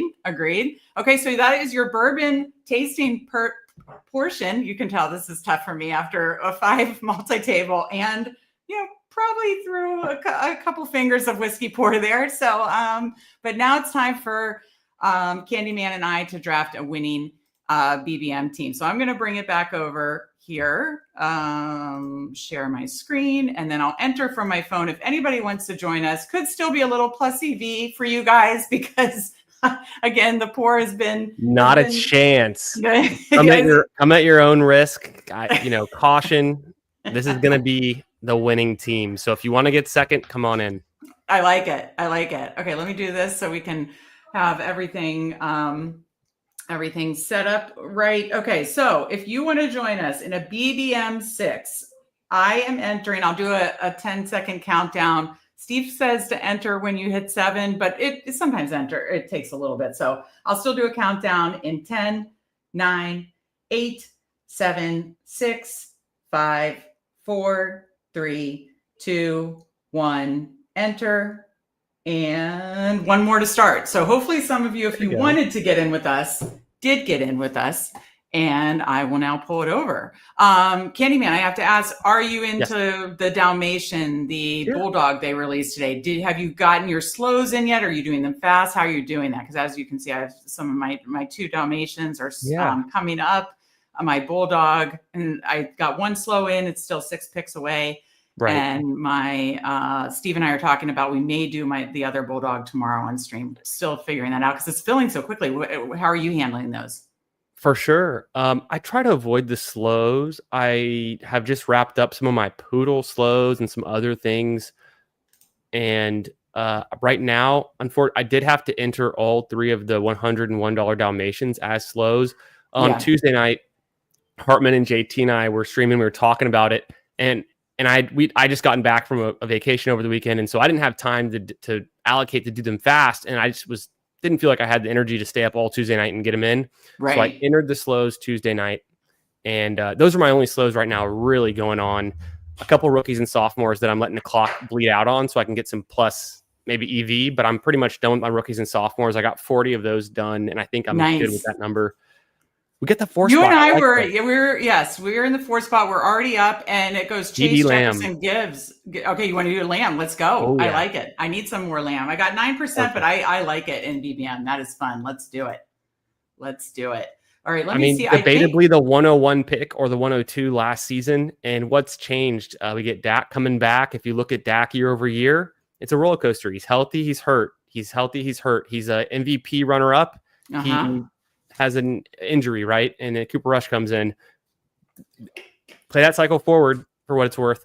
This is a healthy season for Dak. CeeDee Lamb could easily be the guy you need. So I love taking Lamb there. I think I'm up to, I want to say I'm like 16 or 18% Lamb. Nice. I'm at just 9, but trying to get more. Actually going through, shout out Best Ball Overlay. It certainly helped me during the multi-table. Use code Fanspeak for 25% off. Helps you manage your exposures, correlations, and such. But was going through the back end, and I was like, I need more Purdy, Dak, and Hurts were the 3 quarterbacks and stacks, and that means then obviously I the need weapons more that I Bijan. identified. You need more Bijan. You have to fade someone, so I've been fading Saquon and Bijan. I love Gibbs. I've got like 9% Gibbs. Off the top of my head, I can actually. I have my. Let me pull it up on my other monitor. Just because I have the Best Ball Overlay portfolio analyzer up too, and I've been keeping that pretty current, so I can just keep tabs on. And I've been talking all week about like my exposures and things.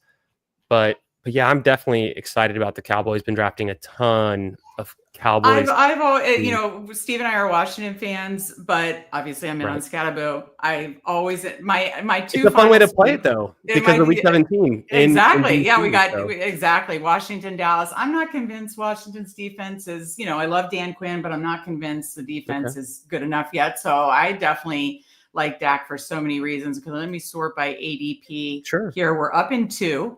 And top of the board, Bowers, JT, Bucky, Hill. Bowers goes.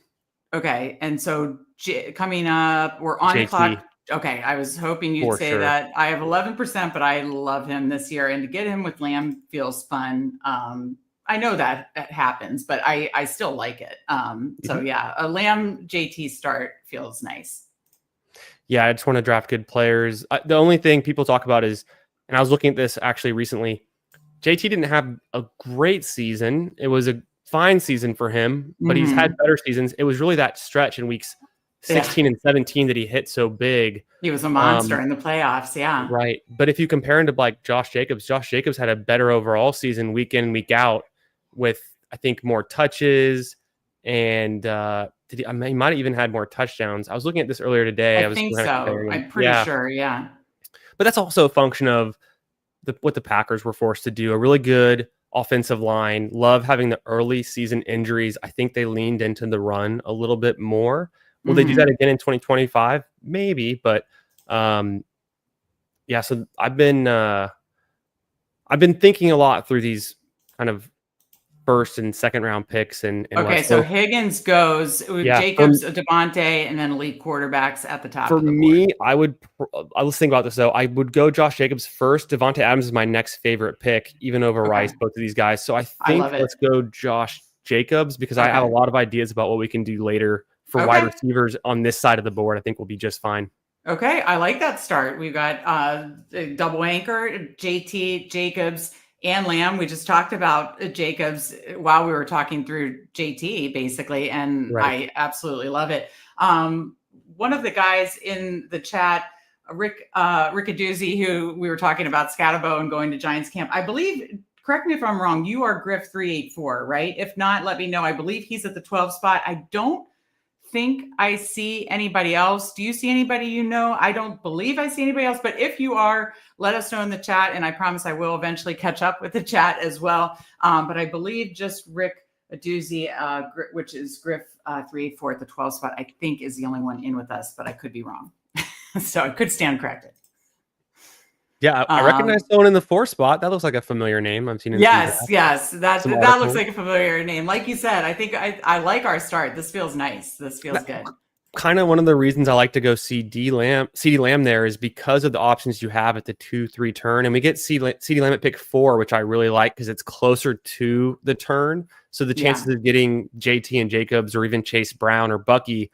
So like the combo for me of going CD first and then grabbing 1 or 2 of those 4 running backs that I suggested, they're, in the corner for us is a better combination for me this year than starting off with Bijan or Saquon and then maybe taking T. Higgins or Garrett Wilson, right, or whoever else is there. It used to be Rashee Rice, but I think we're going to see him fall. I mean, it's funny though. I have not seen Rashee Rice leave the 3rd round yet in any drafts I've done in the last 24 hours. Really? Okay. See, I'm in so many slows. I'm trying to think if I've done any fasts since the news, because the fasts we did yesterday were different. It was the Badge Bros Brawl, so that's obviously going to be different ADP. It was the Superflex, which I just did 5 of, and it was the rookie sophomore. So those are different ADPs. I don't think I've done fat. This is my first fast draft, so we'll see where he goes here. And it's interesting to see where Worthy goes too, because I've seen him go progressively higher. Yeah, Rice went in the 3rd round. You're right. So Rice kind of goes Worthy, 37. Maybe someone's drafting on off ADP. They kind of scoop him up there. That's why I've seen him. And then and when Xavier Worthy does go a little bit earlier, then he's going to continue to rise. I think so on ADP, for me, Kittle, Hampton, DJ Moore, DK Metcalf. What are you thinking? And Hurts and Jaden Daniels already went, so I'm Kittle here every time. I am too. I'm 14%. He is my one. He's my big stand. I'm not really taking as much of the early elite tight ends, but I am going to have probably around 15 or more on Kittle. So I love this start. Candyman 2-1-1. Taylor, Jacobs, Lamb, Kittle, and we'll be back up in 5. So I'll stay here. DJ Moore, Devonta Smith, Cortland Sutton, Chuba, Kenneth Walker, Waddle, Hunter. We see Pickens win at 46. That's the guy I would have been. I like it. With our next pick. Yeah. Could you filter it to just the wide receivers? I think that's the. So DJ Moore, Devonta Smith, Cortland Sutton, Waddle, Hunter at the top of the receiver board. Mm-hmm. Kind of a tough choice. Let me see if I can think of anything. And this is sorted by ADP. Correlation, right. I don't take a lot of DJ Moore, but if he's there, I think we got to do it. It's a really good at 52. I mean, there's 2 more to go. Fingers crossed. I think he'll get taken, but if not DJ down Moore, to 1. then I'm going to be looking for maybe this is a Cortland Sutton team. I don't get a whole lot of Cortland Sutton teams either. Yeah, let me just think about this. I was so hoping that DJ Moore came back. A good one of Devonta Smith. I wonder if he's just the pick. I'm between Devonta Smith and Cortland. I'll have them both queued. Could you flip back to the running back real quick? Is anyone there we don't expect? No, it's the guys we expect. So I think it's fine to go Cortland Sutton here. Yeah, I like that. I think it gives us another stack option too. Right. Starting 0, 2, 2, 1. Have a little break here, so I'll go back to the board. So Cortland Sutton, number 2 in air yards last season behind Calvin Ridley. He, in a lot of ways, compares to Terry McLaurin, and his profile last year just didn't have the exact number of touchdowns, the touchdown streak that Terry had. So one of the things I've been doing, they're similar age, similar profile, the alpha on their team. Cortland Sutton gets competition from, you could argue, Evan Ingram, maybe for targets. Whereas on the Commanders, you have Terry McLaurin getting competition from Debo, not a huge target hog kind of guy, more of an efficiency guy, and obviously gets some rushing attempts too. But you could kind of see, maybe Debo is a guy you design up a lot of plays for, and Evan Ingram is more of a safety valve guy. I think Sutton's down the field role and as the alpha is pretty secure. I can't really see Mims or even Pat Bryant or Franklin or Vele taking over a huge amount of targets. I think those are going to be more. His red zone targets were just, they were great with Russ and they were great with Knicks too. Let me catch up with chat really quick here. Meg is a few steps away of a Scotabo round 1 pick. Got a little behind here. Yes, ice cubes do matter. This is getting a little warm, but I'm still very much enjoying it. The King Ice Cube, when it melts slow, is key. That's very key for the bourbon drinkers out there. I can't believe, I guess 51% full now. The Bulldog. I'm sorry, did you enter both of yours slow or did you do them fast yet? So I haven't entered the Bulldogs yet, but I'm going to do them both fast. Okay. Well, it looks like you're going to do them tonight, tomorrow, or Sunday. I bet by Sunday, because this is wild. I think so. Absolutely. I'm the only one and only Thorian getting wasted. Yes, we've got Rick Aduzzi at the 12 spot. We got our guy Gritty in here. I joined a 20-second. Did you guys do a 30-second? We just got the old 20-second. I don't see too late. Yeah, I don't see Gritty in here. So you must have gotten a different one here. What's up from Big Lions, Big Cat Country? Okay, so we are coming up in a little 3 or 4 picks here. And then I will get back to the chat in a minute. But we're up at 69 and then 76 with the 0-2-2-1. So I'm trying to think. Tight end. We don't need a QB this early in this range. Right. Did Debo get drafted yet?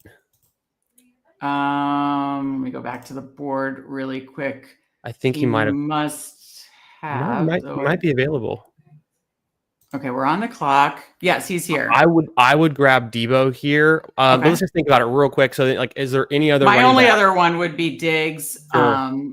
Just to set up my favorite. I'm cool with waiting for one of these 3 running backs to come back around. Yeah. I think the drafters in between us in the corner could take a couple running backs, but I'd rather go Debo to get our 3rd wide receiver. We feel good about the Week 17 correlation, of course, with the Cowboys.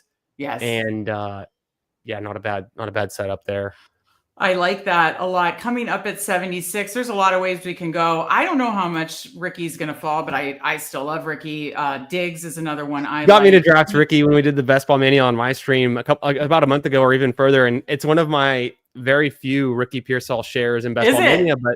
But I don't know. I mean, the injury, the coming back. I don't know what I was trying to figure this out earlier today. It's like, who do we want on the 49ers? Is it just McCaffrey? Is it just Kittle? Like, is Juwan Jennings overpriced? Is Ricky Pearsall injury? I mean, so Diggs I know it's so hard. And it's hard to trust the 49ers after last year, but hopefully we get some clear news on him. So Pearsall, Diggs go, Pollard, Godwin are there. Our next pick, so queue up Pollard and then put Matthew Golden right after him. And then our next pick, so after 76, can you look at the board real quick and figure out, I don't know if we'll have time. So are you fine with Pollard? Yeah, I'm good with Pollard. I was just curious who our next pick would be. I guess it would be like 90. So next two are 93 and 100. Yeah, I think this is a good move because I want to lock in that 3rd running back. 93 range, it can get a little bit thin there, and I think there'll be some wide receiver 4s that we'll still like. Yeah. Agreed. Absolutely. No, there's definitely in that 93 range, definitely some receivers. And then that 100 range, we could be talking some stacks potentially of quarterbacks, obviously, to start looking there.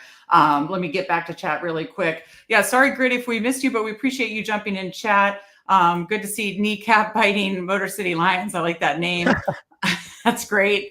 This BBM has like 6 badgeless Meg slamming back bourbon. Can't believe I got locked out of it. That's hysterical.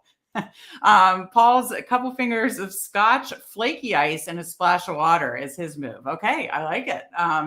What kind of scotch do you like, Paul? I was going to say, what kind of scotch? I've tried scotch. I don't like scotch. Do you drink scotch? I don't prefer it, but I drink it with my father-in-law, and maybe it's New Year's Eve or Christmas Eve kind of thing. Okay, gotcha. Oh, your father-in-law likes the scotch, so got it. Yeah, he's over there across the pond right now. He's in. Is he? That's awesome. He goes over there, maybe once a year, but does a big golf trip, and he goes to a few other distilleries. So he always brings back some. Oh, so that's very. He'll bring cool. back some. I think he's going to bring back some Chevis. Is what he likes to bring back. Oh, okay, very nice. Some good stuff. Very nice. Okay, so we got our guy Greg. Of course, our DraftKings shows are on Tuesday with Spread and Tyler. Multi-table madness. Oh yeah, Macho Man voice. Disbanded says your mom says otherwise. Maybe about the drinking. Maybe I'm not sure. Maybe about the gifts that Steve and I give each other for Christmas. Dak ping pong theory. Let's see. We got a Gritty here. Wait till they do 30-second. Never mind. So pick 93. We're almost up. Okay, yeah. Higgins goes. I think Egbuka is still available. Let me sort by. Yes. Could you clear the comment? Oh, sorry. Yes. No worries. Yes, we're on the clock. 14 seconds. Cup, Coleman, Shaheed, Trey Harris. What are your thoughts on? Go ahead and queue up Coleman. No, Harris. Let's do Harris. Okay. And then flip to the running backs. Or maybe Nix. Is Nix available? That's all right. That's okay. We can. That's all right. We can, and then Dak's ADP, what's it right now? Because it's been rising up a little bit. Yeah, Where's it's currently 105? 105. Yeah. Okay, we're good. So, We're good. and We'll get either okay, one of these two let's stay guys. here because five picks away. So 0, 3, 4, 1, and yes, we have the Dak and the Sutton stack. And I like the Trey Harris pick, by the way. I don't. I think do it was too. I love Trey you Harris. can't go wrong. I was just curious if maybe No, Nick. we'll just have Nick's to- has been going pretty early. I think Nick's is very expensive. Yeah. I only have 2% Nick, and the Dak is one of the ones that I know I need more of. I'm almost 7%. So I want a lot more of Dak. But Nick's is because he is too expensive, but he has been falling some. So we'll get one Baker's here. falling here too. Yeah. Have a way to take advantage of that. I was going to say, we didn't get Godwin, did we? Because I know we had him queued at one point. Yeah, we got close. Okay, so I would take Prescott over Nick's. I'm fine with that. CeeDee Lamb. Yeah, because it just comes down to the draft capital we invested in CeeDee Lamb, and I ask myself in my portfolio of Best Ball Manias, how many times am I going to draft CeeDee Lamb? How many times do I want him without Dak Prescott? And I don't think where his current ADP is, he's continued to rise all summer. I don't think it's worth risking the coming back around. And we were able to get the Debo run back on that too. And now we've got the week 16 with Trey Harris too. So that is that's great. That's a great point. I am a bye week girl. No more week 12 receivers for us, but that's okay. That's okay. Do we have a few? We have 3, just 3. But that's all good. I don't think any of the running backs have the week 12 bye. I don't think so, right? No, 11, so we're pretty good covered there. That means we just need to get some solid picks on the other weeks, and I think it's easy to avoid week 12. Week 8 is sometimes a problem. I was gonna say week 8 is tough. Yeah. Week 14 for me comes up sometimes, and there's only those 4 teams. It's really like sometimes I'm getting but I love 49ers. I love Drake May stacks. I've been drafting Panthers later. So you run into that more. Yeah, good to see our guy Best Ball on call in here. Let's see, some back and forth with the chatters here like that. Let's see, Rickadoozy, he's at the 12 spot with A-Rich trending towards playing more games or packages. Do we still love JT that much? I mean, I'm still under the belief that Daniel Jones will ultimately win the starting job and start more games this season. So I'm operating under that. How are you handling the Colts receiver situation? And do you worry with JT? Our guy Tim says when JT is healthy, they just want him controlling the ball, carrying the rock. Excuse me. Oh, nice. So Best on call, just sub Motor City. Love it. I've been drafting it all Danny Dimes in the last couple months.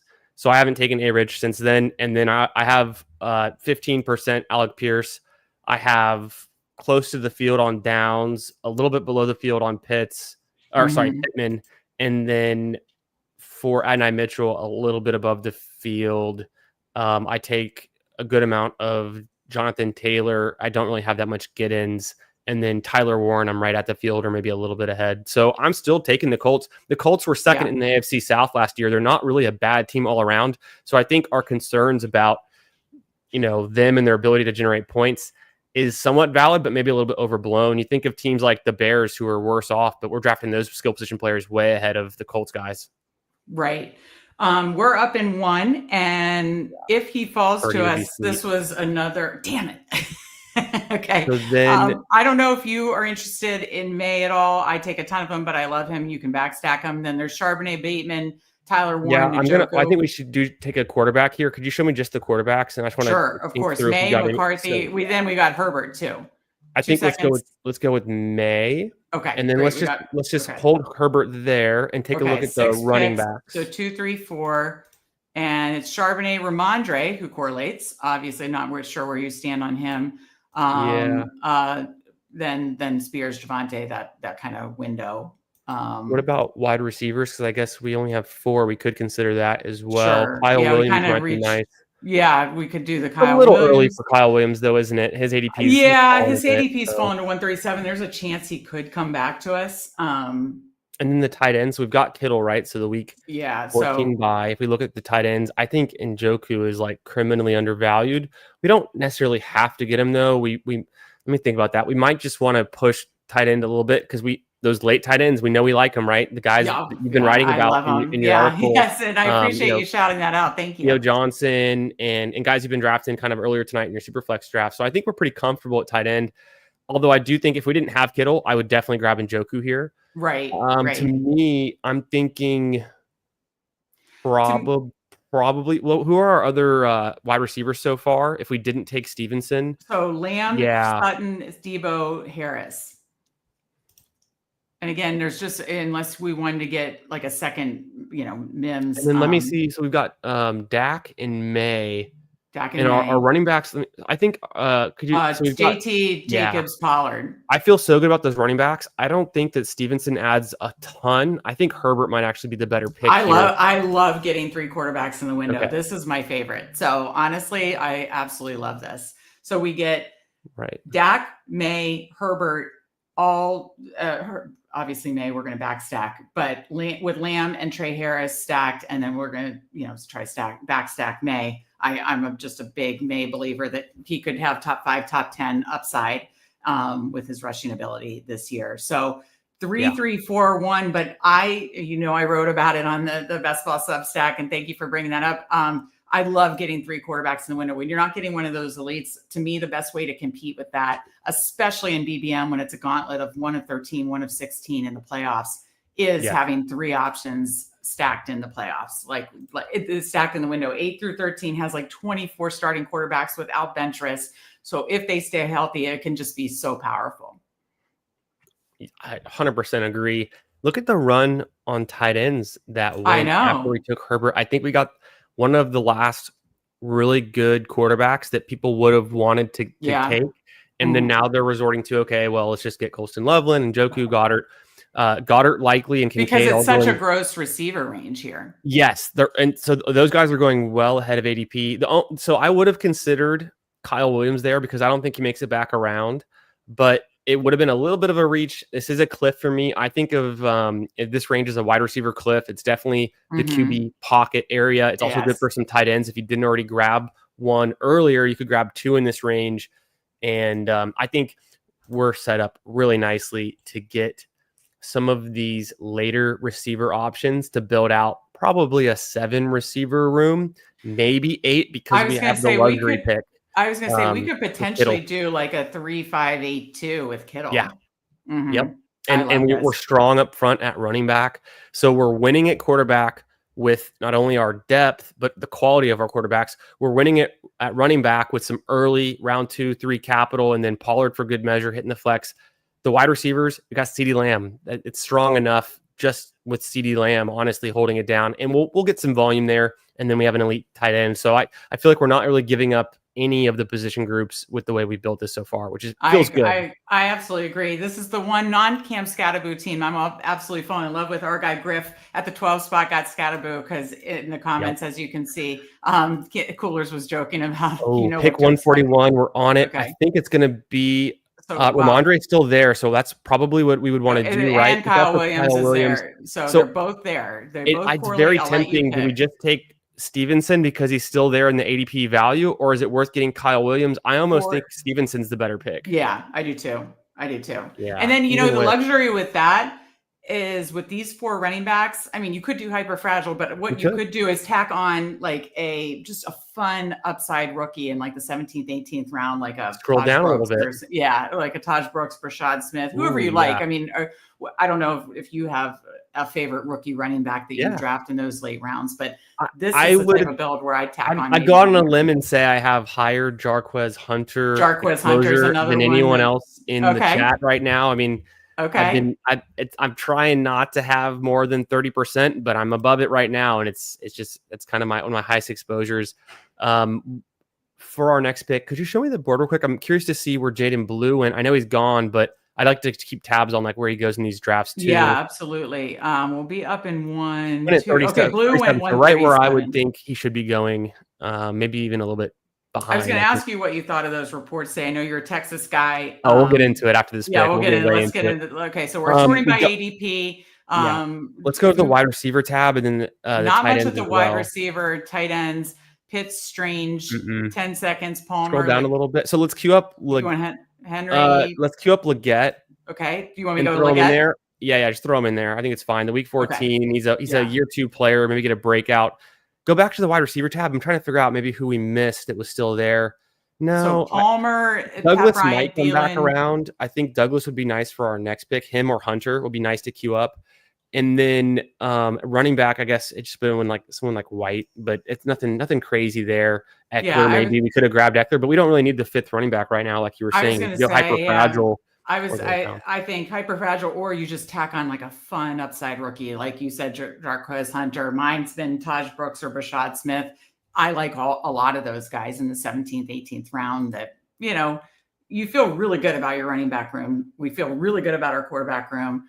We're hoping to get a stack here. We did stack Ramondre Stevenson, team stack, but potentially maybe one of these guys. So I still like where we're at. Would you say like prioritizing potentially Hunter Henry if he's there? Oh, the only thing I'd say about that issue is they both have week 14 buys, and then we'd really probably want to do like a 3rd tight end. And yeah, it's a good point. We don't have to prioritize Hunter Henry. Sometimes he goes early, sometimes he falls. To me, now draft capital is out the window. It's all $1 auction bids from this point on. So it's get whoever we want. Sometimes I don't always take Leggett that early, but I'm coming around to the idea. I'm not out on the Panthers either. So I felt good with getting him there. No, I like the Panthers. Didn't need to force the running back situation. I would be in favor of Douglas with our next pick if he's there. If not, we can consider the tight end situation or look for another receiver. And then getting on the blue subject. So I don't want to give out too much plus EV because everyone out there, they hate blue. Keep hating them. Let the ADP fall. I'll get more. I'm a homer. I'm a Texas Longhorn, right? I've watched every Texas Longhorn football game for the last 10 plus years. I've never missed a game. I've never missed a snap. Blue was playing with Bijan Robinson. Ever heard of him? Blue is playing with Trey Wisner. Oh, just some guy. Actually, coming out from SEC Day in Atlanta 2 days ago, Trey Wisner, who was a true sophomore last season, rushed for over 1,000 yards, had, I think, 40 receptions, was voted the number 1 running back in the SEC going into the 2025 season. So let's get Douglas there. And then you want to go Doug? Okay. Yeah. So not just some guy. Jaden Blue is actually splitting a backfield with the number 1 running back in the SEC in 2020, the upcoming season. So, Trey Wisner, get to know him a little bit. True sophomore last season. Of course, CJ Baxter, 5-star running back, was injured. Jaden Blue comes in, 4-star running back, highly acclaimed coming out of high school. He makes his way onto the starting roster at Texas. He catches the most receiving touchdowns of any running back in the entire FBS last season. He had 6 of them. That's more than Colston Loveland. That's more than a bunch of other, receivers and tight ends. Yeah, he played 15 games, but that's because his team was good, and he was the reason why they were good in the playoffs. If you look at the game against Clemson, if you look at the game against Ohio State, who's scoring those touchdowns? Who's giving them explosive plays? He's an explosive playmaker. He's pretty good with the ball in his hands in open space. He can avoid tackles. He's not a straight line runner. He's not just fast. He's not just 40 fast. Jaden Blue's a great pass catcher. He's got good size. He's the exact same size as Jahmyr Gibbs. Had actually comparable stats to Jahmyr Gibbs. Didn't have the same draft capital, had better stats in college than Alvin Kamara. Very similar profile, about 15 pounds lighter than Kamara, but way faster. So on the clock, really quick, Henry goes, same bye week. Do you want to go Ertz? Yeah, it correlates, obviously. Yeah. So gives us the optionality. If we want to stop at 2, I think you could with Kittle and Ertz. But if we feel like we're comfortable enough at receiver, we don't have to. So we're at 3, 4, 6, 2. With, 3 spots left. And or 4 spots left. Yeah, I'm feeling good. Since we have a little time, 12 picks to or 12 spots to our next pick. Dak, May, Herbert, all stacked. Got 3 in the window. Love it. JT, Jacobs, double anchor, followed by Pollard and Ramondre, obviously correlated. Love that. We're talking about tacking on like a late rookie. Lamb, Sutton, Debo, Trey Harris, Xavier Leggett, Demario Douglas, Kittle, Ertz. This probably would be like a 3-5-8-2 for me. What are you thinking? Yeah. I think we have a luxury pick with our very last pick. Yeah. But we don't really need more than 5 running backs. Definitely no. To obviously good QBs. So yeah, don't take my word for it. What do I know? But Texas Longhorn homer, so I'm probably biased. But we all think that the Dallas Cowboys are going to pass a lot in 2025. That I We do. know that I Jaden Blue was truly one of the number one pass catching running backs in college football last year, had the most touchdowns. He's also super fast. There's no one ahead of him on the depth chart that has any kind of youth or spark or juice. But yeah, let's listen to some guy we've never heard of before. Some writer that no one knows, no one's heard of. Let's just take his word for it. I'm sure these reports that Jaden Blue has bad work ethic is true, and he's lazy. I'm sure he's lazy. I follow him on Instagram. He's constantly working out. He's working literally this whole last week. He's been working out, posting on Instagram, him doing agility drills, doing the Alvin Kamara type balancing drills, things like that. And so, what do I know? But I'm pretty biased. I'm going to get back to Jaden Blue. I let the FUD stop me from drafting him aggressively, but no more. I've been turning it on. I'm glad we got the Texas, the direct from the source Texas opinion there. So coming up, this came quick, 169. I think Ford would be a smash pick here with the recent news. I also kind of like Jalen Knoll, but I think we don't need Knoll. I think Ford could add a lot to this team. Yeah, no, and then we've definitely done a quarterback and running back, so that works for me. So done at quarterback, done at running back, tacking on Ford. I need some more Ford, so I like that a lot. With I believe just 2 picks to go. Let me double check the board here. Yeah, just 2 picks to go at 196 and 213. We can just tack on 2 more receivers most likely, unless we feel like some tight end value falls or we end up feeling better about the receiver room. But coming up here in just 4 picks at 196, I queued Slayton. He's gone Knoll based on ADP, Austin, Asova, Yoshivas, I can never pronounce that, Tutu, Lockett, Coker, Wicks, Mitchell. Any thoughts? If Knoll falls, I assume you like that. Yeah, I do like Knoll. We're hearing some good things. And we want some late season upside. We don't have the bye week issue with week 12. Obviously, the bring back's pretty nice. The Texans are going to be playing, the Chargers. Yeah. Oh, he goes. Okay. So Austin. Austin, Yoshivas. Let's scroll down a bit. I don't love any of these guys. Me neither. Okay. Scroll back up to the top. Do Tutu. Let's just do some Rams. Yeah, that's some mix that in. I think it's fine. Because if you want to do a further build out of the Cowboys, Tolbert, Slater, so we'll just stay here to queue, and then I can. So I'll just read by ADP. So yeah, Austin, Yoshivas, Lockett, Coker, Wicks, Mitchell, Io Manor, Ray, Jalen Naylor, Troy Franklin, Jalen Royals. It got picked over faster than I thought. Tesla, Tolbert, MVS, who is one I take a lot. Malik Washington, Noah Brown, Roman Wilson, Deontay Johnson, Trey Tucker. What are you thinking for the last? Yeah, it's a little picked over. Let's review the guys we've got and see if our 7 is good enough. That is a good thing to check out. We've got Lamb, Sutton, Debo, Trey Harris, Leggett, Demario Douglas, Tutu Atwell, 3 week 12 buys, 2 week 14 buys. And that's it. So that was the only bye week thing. I mean, ideally, I would say it would be receivers, but the receivers did get pretty picked over. But it's not I think there are shots at tight end if you wanted to take another shot at tight end here. We could. Tight ends do get injured a good amount. I think we could queue up. To me, it'd be one of an upshot like a Terrence Ferguson would be kind of fun to throw in there. I know you like Freiermuth, so that's I do, especially get him in if you get him in the 18th round. I mean, obviously a lot of my 19% was much I don't think we need Schultz. They're actively trying to replace him. Right. And I think that's probably as far as I'd want to go. Then wide receivers. Yeah, Calvin Austin's fine, but we kind of just did that with Tutu. So it's what's the point? But it's fine. Jalen Coker, Wicks, and Adonai Mitchell kind of in a similar for me, but I think Adonai Mitchell might have the most upside. It's just this path to targets might be the slimmest. So Coker's kind of fun, but I just don't know. I think Mitchell probably went then. Where do you stand on Tolbert as a double stack with? I would rather just take a player that has a different. I would rather go with Tesla, I think, than Tolbert even for like an upside swing. MVS, I mean, I've drafted him before. I think I drafted him earlier this week. Steve's been bullish I on him just with don't think that I don't think the Seattle passing game, we're not like so invested in that. I the don't know if we Tesla connected goes. very It's well. Austin, Tolbert, MVS, Fryermuth of guys we queue. Who's our top person in the queue right now? Is it Fryermuth? Yeah. What about running backs?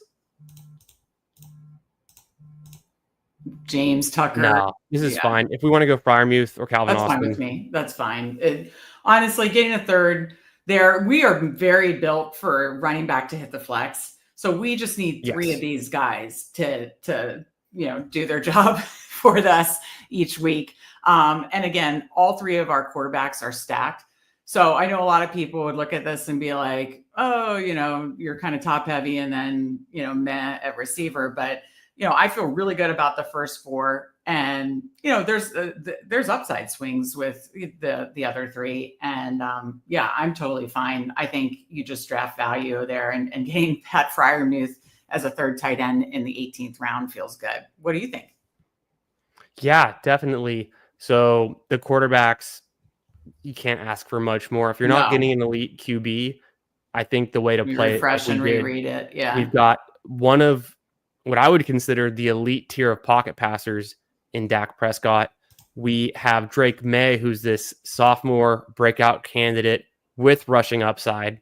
And then Herbert, who's not a slouch on the ground himself. Hopefully, fully healthy. They kind of ran a lot more last year. Yeah. Yeah. And if we see him get back to like his rookie or sophomore year numbers in the passing game too, and they've been building out the weapons around him with Ladd, with Trey Harris now, Hampton. So I think they can put up some numbers. So all that to say, the quarterback room, to me, it's probably an A- just because it's not elite, but it's like this is close to as elite as you can get without having one. And then you could have three top 10 quarterbacks potentially there, depending on the season. Yeah, on any given week, right? This could be a QB1 from, I would hope, from Dak, most weeks, if a QB1, top 12 kind of finish easily. Sure. And then you got some depth. So then for the running backs, we started off with JT and Jacobs. That's all we need. They're going to be hitting our lineup every single week, we hope. Pollard hit the flex, fill in during the buys, and then Ramondre is a team bet we've made with the Patriots. Also, hey, maybe Trayvon Henderson doesn't out-snap him, doesn't out-touch him. Maybe it really is split. And so we just don't know. Although, obviously, we got a really nice fall on him. There's a reason we're paying up for Henderson, right? But in this universe, in this draft, in this scenario, we would hope that Ramondre can still maintain a good role. And we did get a really nice value. I think like 20 picks of ADP value. Yeah, I think we had 20 picks of ADP value for Jerome Ford, enough said. He 2 seasons ago, he was a top 25 running back, and he can still have those weeks. He can still put up some volume. I think what happened last year was being on a really, really bad Browns team, and he was actually still pretty good. So I'm warming up. I want to get more Ford. He gets same every time I want to draft him. Someone takes him right before me, so I need to start. No, I'm glad. I'm actually really glad. I know we talked about the rookie bet, but I really liked getting Ford there. I need more Ford, and I thought it made sense in this build. There we go. And then wide receivers, right? CeeDee Lamb, he's the centerpiece of this team. We take Cortland Sutton and Debo and Harris. Those are just guys who are going to fill the roster and hopefully have some spike weeks, which we think they can do. And then it's not super strong at receiver. It's I would say the running backs are probably the A of this team. The wide receivers is CeeDee Lamb, so you can't really be that bad. And it's not like we ignored it either, but I would say the receivers probably like a B+ on the front four. And then our back three, to me, we've got a sophomore for a breakout. We've got Demario Douglas, who honestly correlates to, other than Diggs, and maybe Diggs doesn't play every game. He correlates. He's stacked. He could be the top target earner in some weeks. Probably not the whole season, but in some weeks he could be that top guy. And so we're looking for some just volume to cover those bye weeks as well. Tutu is kind of a dart throw. Maybe we expect the Rams to be a good offense. Maybe he hits the lineup once or twice is what we're kind of hoping. Oh, so kind of like an 18th round pick. We took him in the 17th, but for some reason the picks just weren't really there that we were expecting. What we needed at wide receiver at that time. Tight end, Kittle, we went elite, but we got some value too, and then added some depth that correlated at least with Washington, Dallas, and then tacking on Fryermuth in the 18th round. Just to me, it feels like a steal. I know Steve said it multiple times on several different streams. Oh yeah. In the Atlanta offense with, the coach, they were able to still be top 15, I believe, tight ends season long. Maybe it was 15 and 12. I don't know. It was somewhere between like 12 and 18. They both finished, but it's in the range of outcomes that Jonnu and Freiermuth can still have like top 15 finishes. Definitely top 20 finishes. We're getting him as the last round pick. It just feels like great value. Outside of DK Metcalf, there are not many other target earners there. That's true. And yeah, I think that's a big part of it. They're going to have to throw to somebody. Obviously, there's a 2-3 tight end situation, but what team doesn't have 2 and 3 decent tight ends? I think Freiermuth can still be a good spot. Famously, Aaron Rodgers had more touchdown passes last season than Patrick Mahomes, than Justin Herbert. He had just as many as Josh Allen. So 28, right? Last season. If exactly. What do we expect Rodgers to do? Go out on his last season and not chunk the ball up, but he might check it down a good amount too. And that's where Freiermuth can come in. Ertz, a bring back.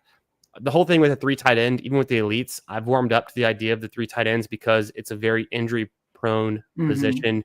And then even with the quarterbacks, we've seen quarterbacks miss, even if they're not out for the season, they could easily miss a 2-game stretch, a 3-game stretch with a calf or shoulder or a finger contusion or something like that. So we've got depth at all of our positions. Exactly. And one of the things I'm doing in 2025 that I haven't done as much in the past, I'm feeling really good about 7 wide receivers, and I'm not forcing 8. I'm almost never going 9. So I like to have more depth in my other positions. I want all of my positional groups to have some resilience. Let's escape this pod, and then we'll get into the playoff weeks, and we'll have a little bit more of an even balance. But at the same time, we've made our bets, right? If CeeDee Lamb, Josh Jacobs, and Jonathan Taylor and George Kittle are the guys you need, then we've got it. And then to have, again, 3 in that window, if Dak, May, and Herbert are kind of the quarterbacks that you want are finishing, 1 in the top 5, 2 in the top 10, we're feeling really good about this. No, I like this team a lot. And 3-5-7-3 is honestly my favorite build. I talk about 3 quarterbacks ad nauseum, so people are sick of it. I've also talked about a couple experiences making best ball finals has been with Dak being injured. People sometimes in best ball, I think, look at the quarterback so black and white. Okay, he's either injured and this team's dead, or he's going to be so great and whatever. What about the times when they miss 2, 4, 8 weeks? And, then you have something to cover an otherwise very good team that could do damage in the playoffs. That's when I think people sometimes look at it too black and white. And I've experienced that. My 2 best ball finals teams wouldn't have made the playoffs. The Bulldog wouldn't have made the finals. It wouldn't have made the semifinals without 3 quarterbacks. And actually it was Aaron Rodgers, 30 points in week 15 that helped me because Dak was out, and they ironically were both Dak teams. So I'm giving the Dak love here as a Washington fan. So I really like this team. No, this is great. Yeah, we got the bring back too. Like we have the Debo, we have the Ertz. We've really invested in that game, even though it's only with Dak and CD. I mean, those are the pieces you want, right? And then we've got these other depth. So yeah, the 3-5-7-3 build. I'm looking over on the best ball overlay portfolio dashboard. 25% of my drafts are 3-5-7-3. So that's the most I've ever done in that way. I was much more 2-6-8-2 in previous years. And then my best finish was in a poodle. Not last year, but the year before. I got like top 7 in a poodle. It's fine. But I was a 3-5-7-3 build. Deshaun Watson was out, and I had Love and Goff. And then it was a CeeDee Lamb, Amon-Ra team. And if you remember, that was like that combo that you needed in a lot of teams to do well. And then I had Amari Cooper. I had Njoku. Wow. Amari Cooper sat out. He had the boom week, and then he sat out the next week. That's right. I had so that was a poodle finals 2 years ago, you said? Yes. I also had Pacheco, ETN, and I'm trying to think of who the other third running back was. I'm not sure. I can't remember, but it's fun times. Previous seasons. Yeah, so I just pulled up my best ball overlay, 3-5-7-3. I'm currently, and I think this is just missing a few teams because I think I updated my CSV like 2 days ago. I am currently 42% 3.573. Oh, incredible. Wow. I am a 3.573 gal. I have done more 3.582 this year and a lot with Kittle. So, again, it's not always black and white at the tight end position either. If Kittle's out for 5 games, I don't want Kittle teams to be killed because, I don't have enough there. So I'm doing a lot of 2 tight end builds with Kittle, but I want to have some 3 tight end builds with Kittle, and especially getting in Freiermuth in the 18th round. I like that. So I have 21% 3.582. That's my next. And then 3.672 is my next. So gotta be 3 quarterbacks. That's the formula. That's the way to win in 2025. You've heard it here first. You guys already know it's 3 quarterbacks. or get out of town. I do the Michael Scott gif where he slams the table and says thank you when everybody's talking about the 3 quarterback. We love The Office in my house. Big fans. Did you see? I don't know if it was a meme or if it was real. His condo went on the market recently. Did you see that on social media? No, I didn't see that. No. Like, when he hosts dinner party. Yeah, the little TV, the little tiny TV. That condo, the exact condo, is on the market. Apparently, I saw it on social media. Who knows if it's true? It's like you can see, like you can click through all the rooms, and it just obviously is the exact one that they shot that in. You know what always got me about The Office? They're supposed to be in Scranton, Pennsylvania, right? Mm-hmm. It's obviously filmed in LA, right? Right. Every time they show the outdoors of The Office, when they do the race to cure rabies, they're running through the most obvious LA neighborhoods you've ever seen. Yes, I know that exact episode. That's when like Jim and Pam get together. Yes, I know that exact episode. Yes. And every time they zoom out of the view of the outdoors, like the parking lot in the office, there's like palm trees in the background. There's no palm trees in Scranton, Pennsylvania. There's definitely not. I went to school in Pennsylvania, other side of the state, Indiana University of Pennsylvania, IUP, nice. A little outside of Pittsburgh, but yeah, there's definitely not palm trees in Pennsylvania. That's hysterical. Yeah. So I'm going to catch up with the chat. If you want to go, because I know you have a show in 9 minutes. I want to catch up the chat and say hi to a couple of folks here. Leo, good to see you. Don't forget Denver is top passes to running backs, pass catchers in Denver. Yeah, I don't know where you stand on Harvey, but I've gotten a good bit of Harvey. I'm now trying to, yeah, exactly. So there was a lot of chats that I just couldn't keep up with because our draft, it was kind of fast and furious. It's crazy for hosting. I know. And I know people joke with you. Best Ball Call said, I'm going to leave a comment for Meg to read a kickoff. I know people joke with you too. It's like when you're in chat and you're on a 20-second clock and you're talking with someone, when you're by yourself or when I'm with Steve, I'm like, Steve, shh, because it's my brother, but like, when we're having conversation and we're drafting a team, especially a BBM, I sometimes am not as good about getting to the chat. So yeah, if you ever want me to shut up, don't bring up Jaden Blue because I will go off for 3 rounds. Let's see if there's any good Jaden Blue comments. We had Scotch is the best from our guys spread. Paul said, I haven't won BBM yet, so I'm still drinking Doers. There we go. Yeah, the Denver KC game 2017. I am a little worried about the Denver KC game. As for what is your favorite Week 17 game? Oh, so I'm looking, of course, I've got the best ball overlay portfolio dashboard. My top 3 I'll do my top 4. My top number 1 is Dallas at Washington. Love it. Yeah. Close second, Houston at LAC, Los Angeles Chargers. Which I think it's because I have a lot of Nico and I also like Hampton. I also like, playing that. But the 2 games that I most, if you asked me and if I wasn't looking at this, the 2 games that I would answer is my top one. The same. It's the Monday Night Football game, the Atlanta Falcons at actually that's backwards in here. It should be Los Angeles Rams at the Atlanta Falcons. Okay. Somehow it's backwards in the overlay. That's funny. Maybe they got it input wrong. I'll have to mention that to them. Okay. But it's definitely in Atlanta because I always joke. It's a Monday Night Football game. I don't think we had any Falcons pieces on the team we just drafted, but we had a Ram. And I like to get either a Ram or a Falcon or some combo of them on most of my teams. And I always talk to people. I say, you know what? If this team makes it to the Best Ball Mania finals, if we're sweating, if we're in the top 50, top something, and we're going to make some money, I'm going to buy a flight that day. I'm going to fly to Atlanta. We're going to buy tickets to the game. We're going to go sweat it out in real life, watch that Monday Night Football game. It'd be so fun to do is sweat it out in person. And Atlanta is super easy to get to. It's, a huge Yeah. airport hub and all that stuff. But that's one of my favorites. And then I love Detroit at Minnesota. Oh, absolutely. Detroit, Minnesota is one of my favorites. So you're saying if this team makes it together right before the new year, you and I are going to say goodbye, Yep. families. We're going to Atlanta. We're sweating this thing out. Okay, I like it. 100%. I like it. All right, Candy. We'll have a whiskey. We'll Easily. And exactly. I like it. A few on the plane, a few at the stadium. I like it. No, my favorite game, if you ask me, is probably Chicago, San Francisco, and Dallas, Washington, and Detroit, Minnesota. Yeah. Those would be my three. But I also love Arizona, Cincinnati, Rams, Falcons. I agree with you. Those are all in there. My top three, but I think it's because of who I'm drafting per Best Ball Overlay, are Carolina, Seattle. So I'm a little confused. Is it because Steve ranks Thielen too high? I don't know. Yes. As a bring back, I'm guessing.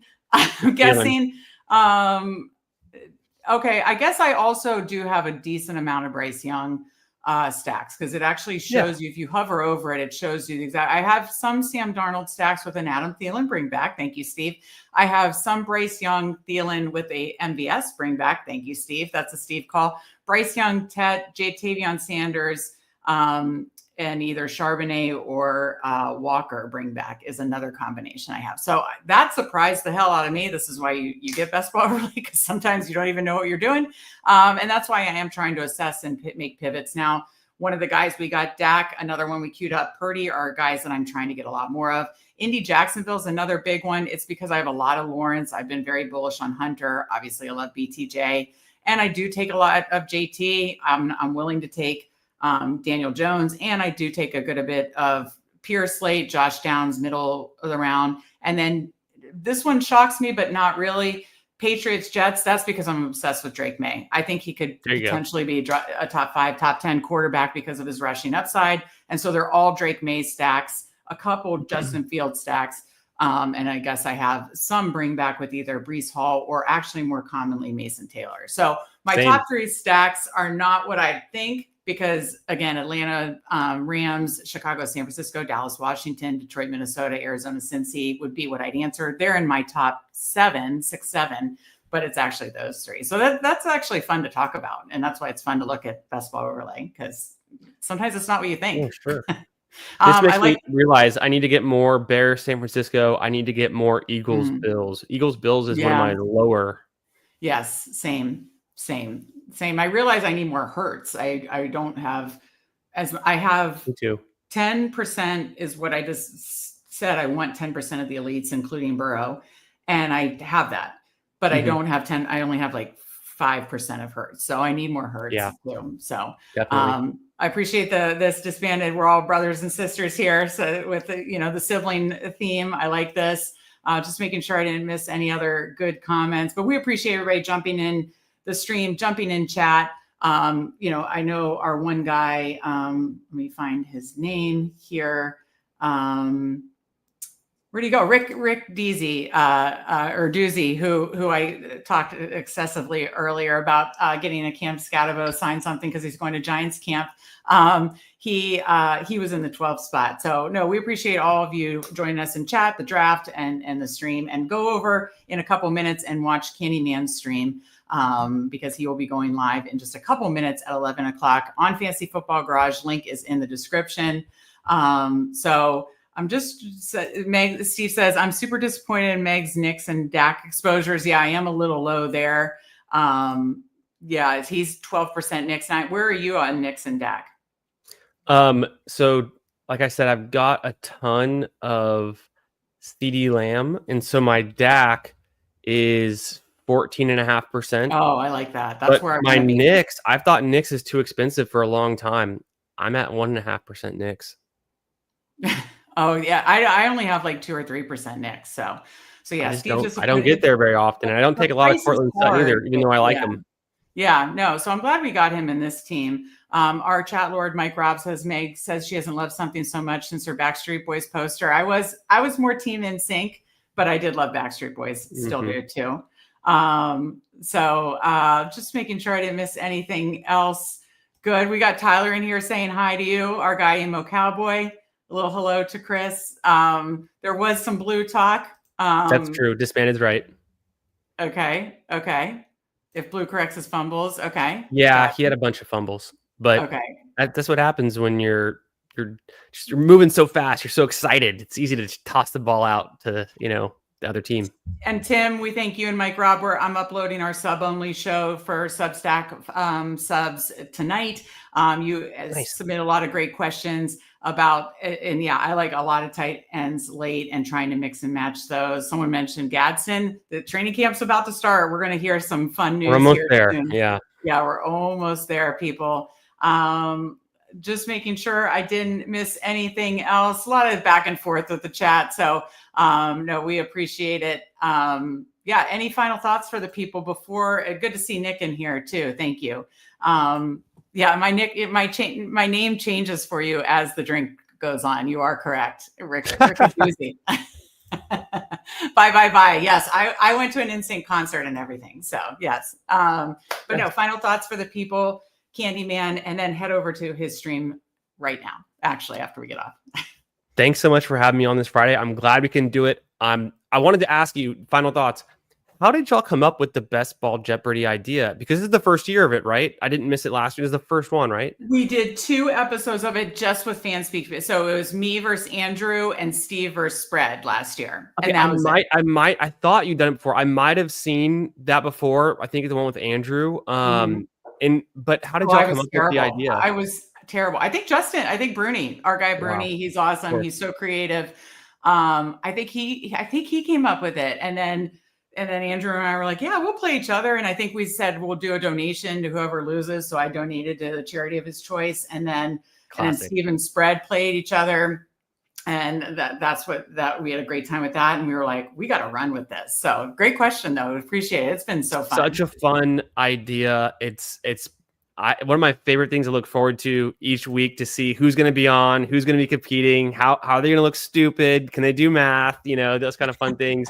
But just one more thing to bring the best ball community together. I've always said the best community in fantasy football is the best ball community. And I appreciate y'all for hosting that and bringing us together and having something more fun to talk about and have some friendly competition during what is essentially a competitionless drafting summer where there's no results for a long time, but to have some instant results with some Jeopardy, it's nice. Instant results. It's been super fun. And of course, Candyman plays Bindles Wednesday night, 9:30. It might be a appointment viewing because we had like 500 viewers on Twitter and like nobody on YouTube. So might be appointment viewing on this Wednesday. Come here to YouTube, Fanspeak Network, see Candyman and Bindles on Wednesday night, 9:30. And then after this, go watch Candyman stream Fantasy Football Garage. Are you doing BBM tonight?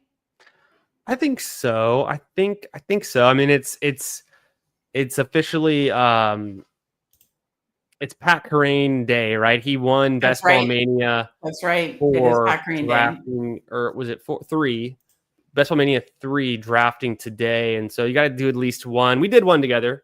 We got to do at least one. Otherwise, I mean, maybe we'll see. Maybe I'll just get over there and do a puppy, or maybe I have to do one of these bulldogs. Apparently, it's like say it's like halfway filled. So, and then I think I've finished my rookies and sophomores. I did 20 the day it opened before ADP's reset, and then I did 20 over the last 2 days. I think that's enough. It's fun. It's not like I'm going to max it. Yeah, and I'm doing 50. I'm pretty convinced the winner's already been drafted. So like I think the rest of its fill is just going to be people maybe chasing things you can't get anymore, or scrolling down, and actually that's the only way to win right now, I think, would be to scroll down. But also it's a fun thing just to draft. So like it's not, so fun. Who knows, who knows if the winner's been drafted? Honestly. So quick. It's such a dopamine hit. It's very fun. But go check out again Fantasy Football Garage, the stream right now.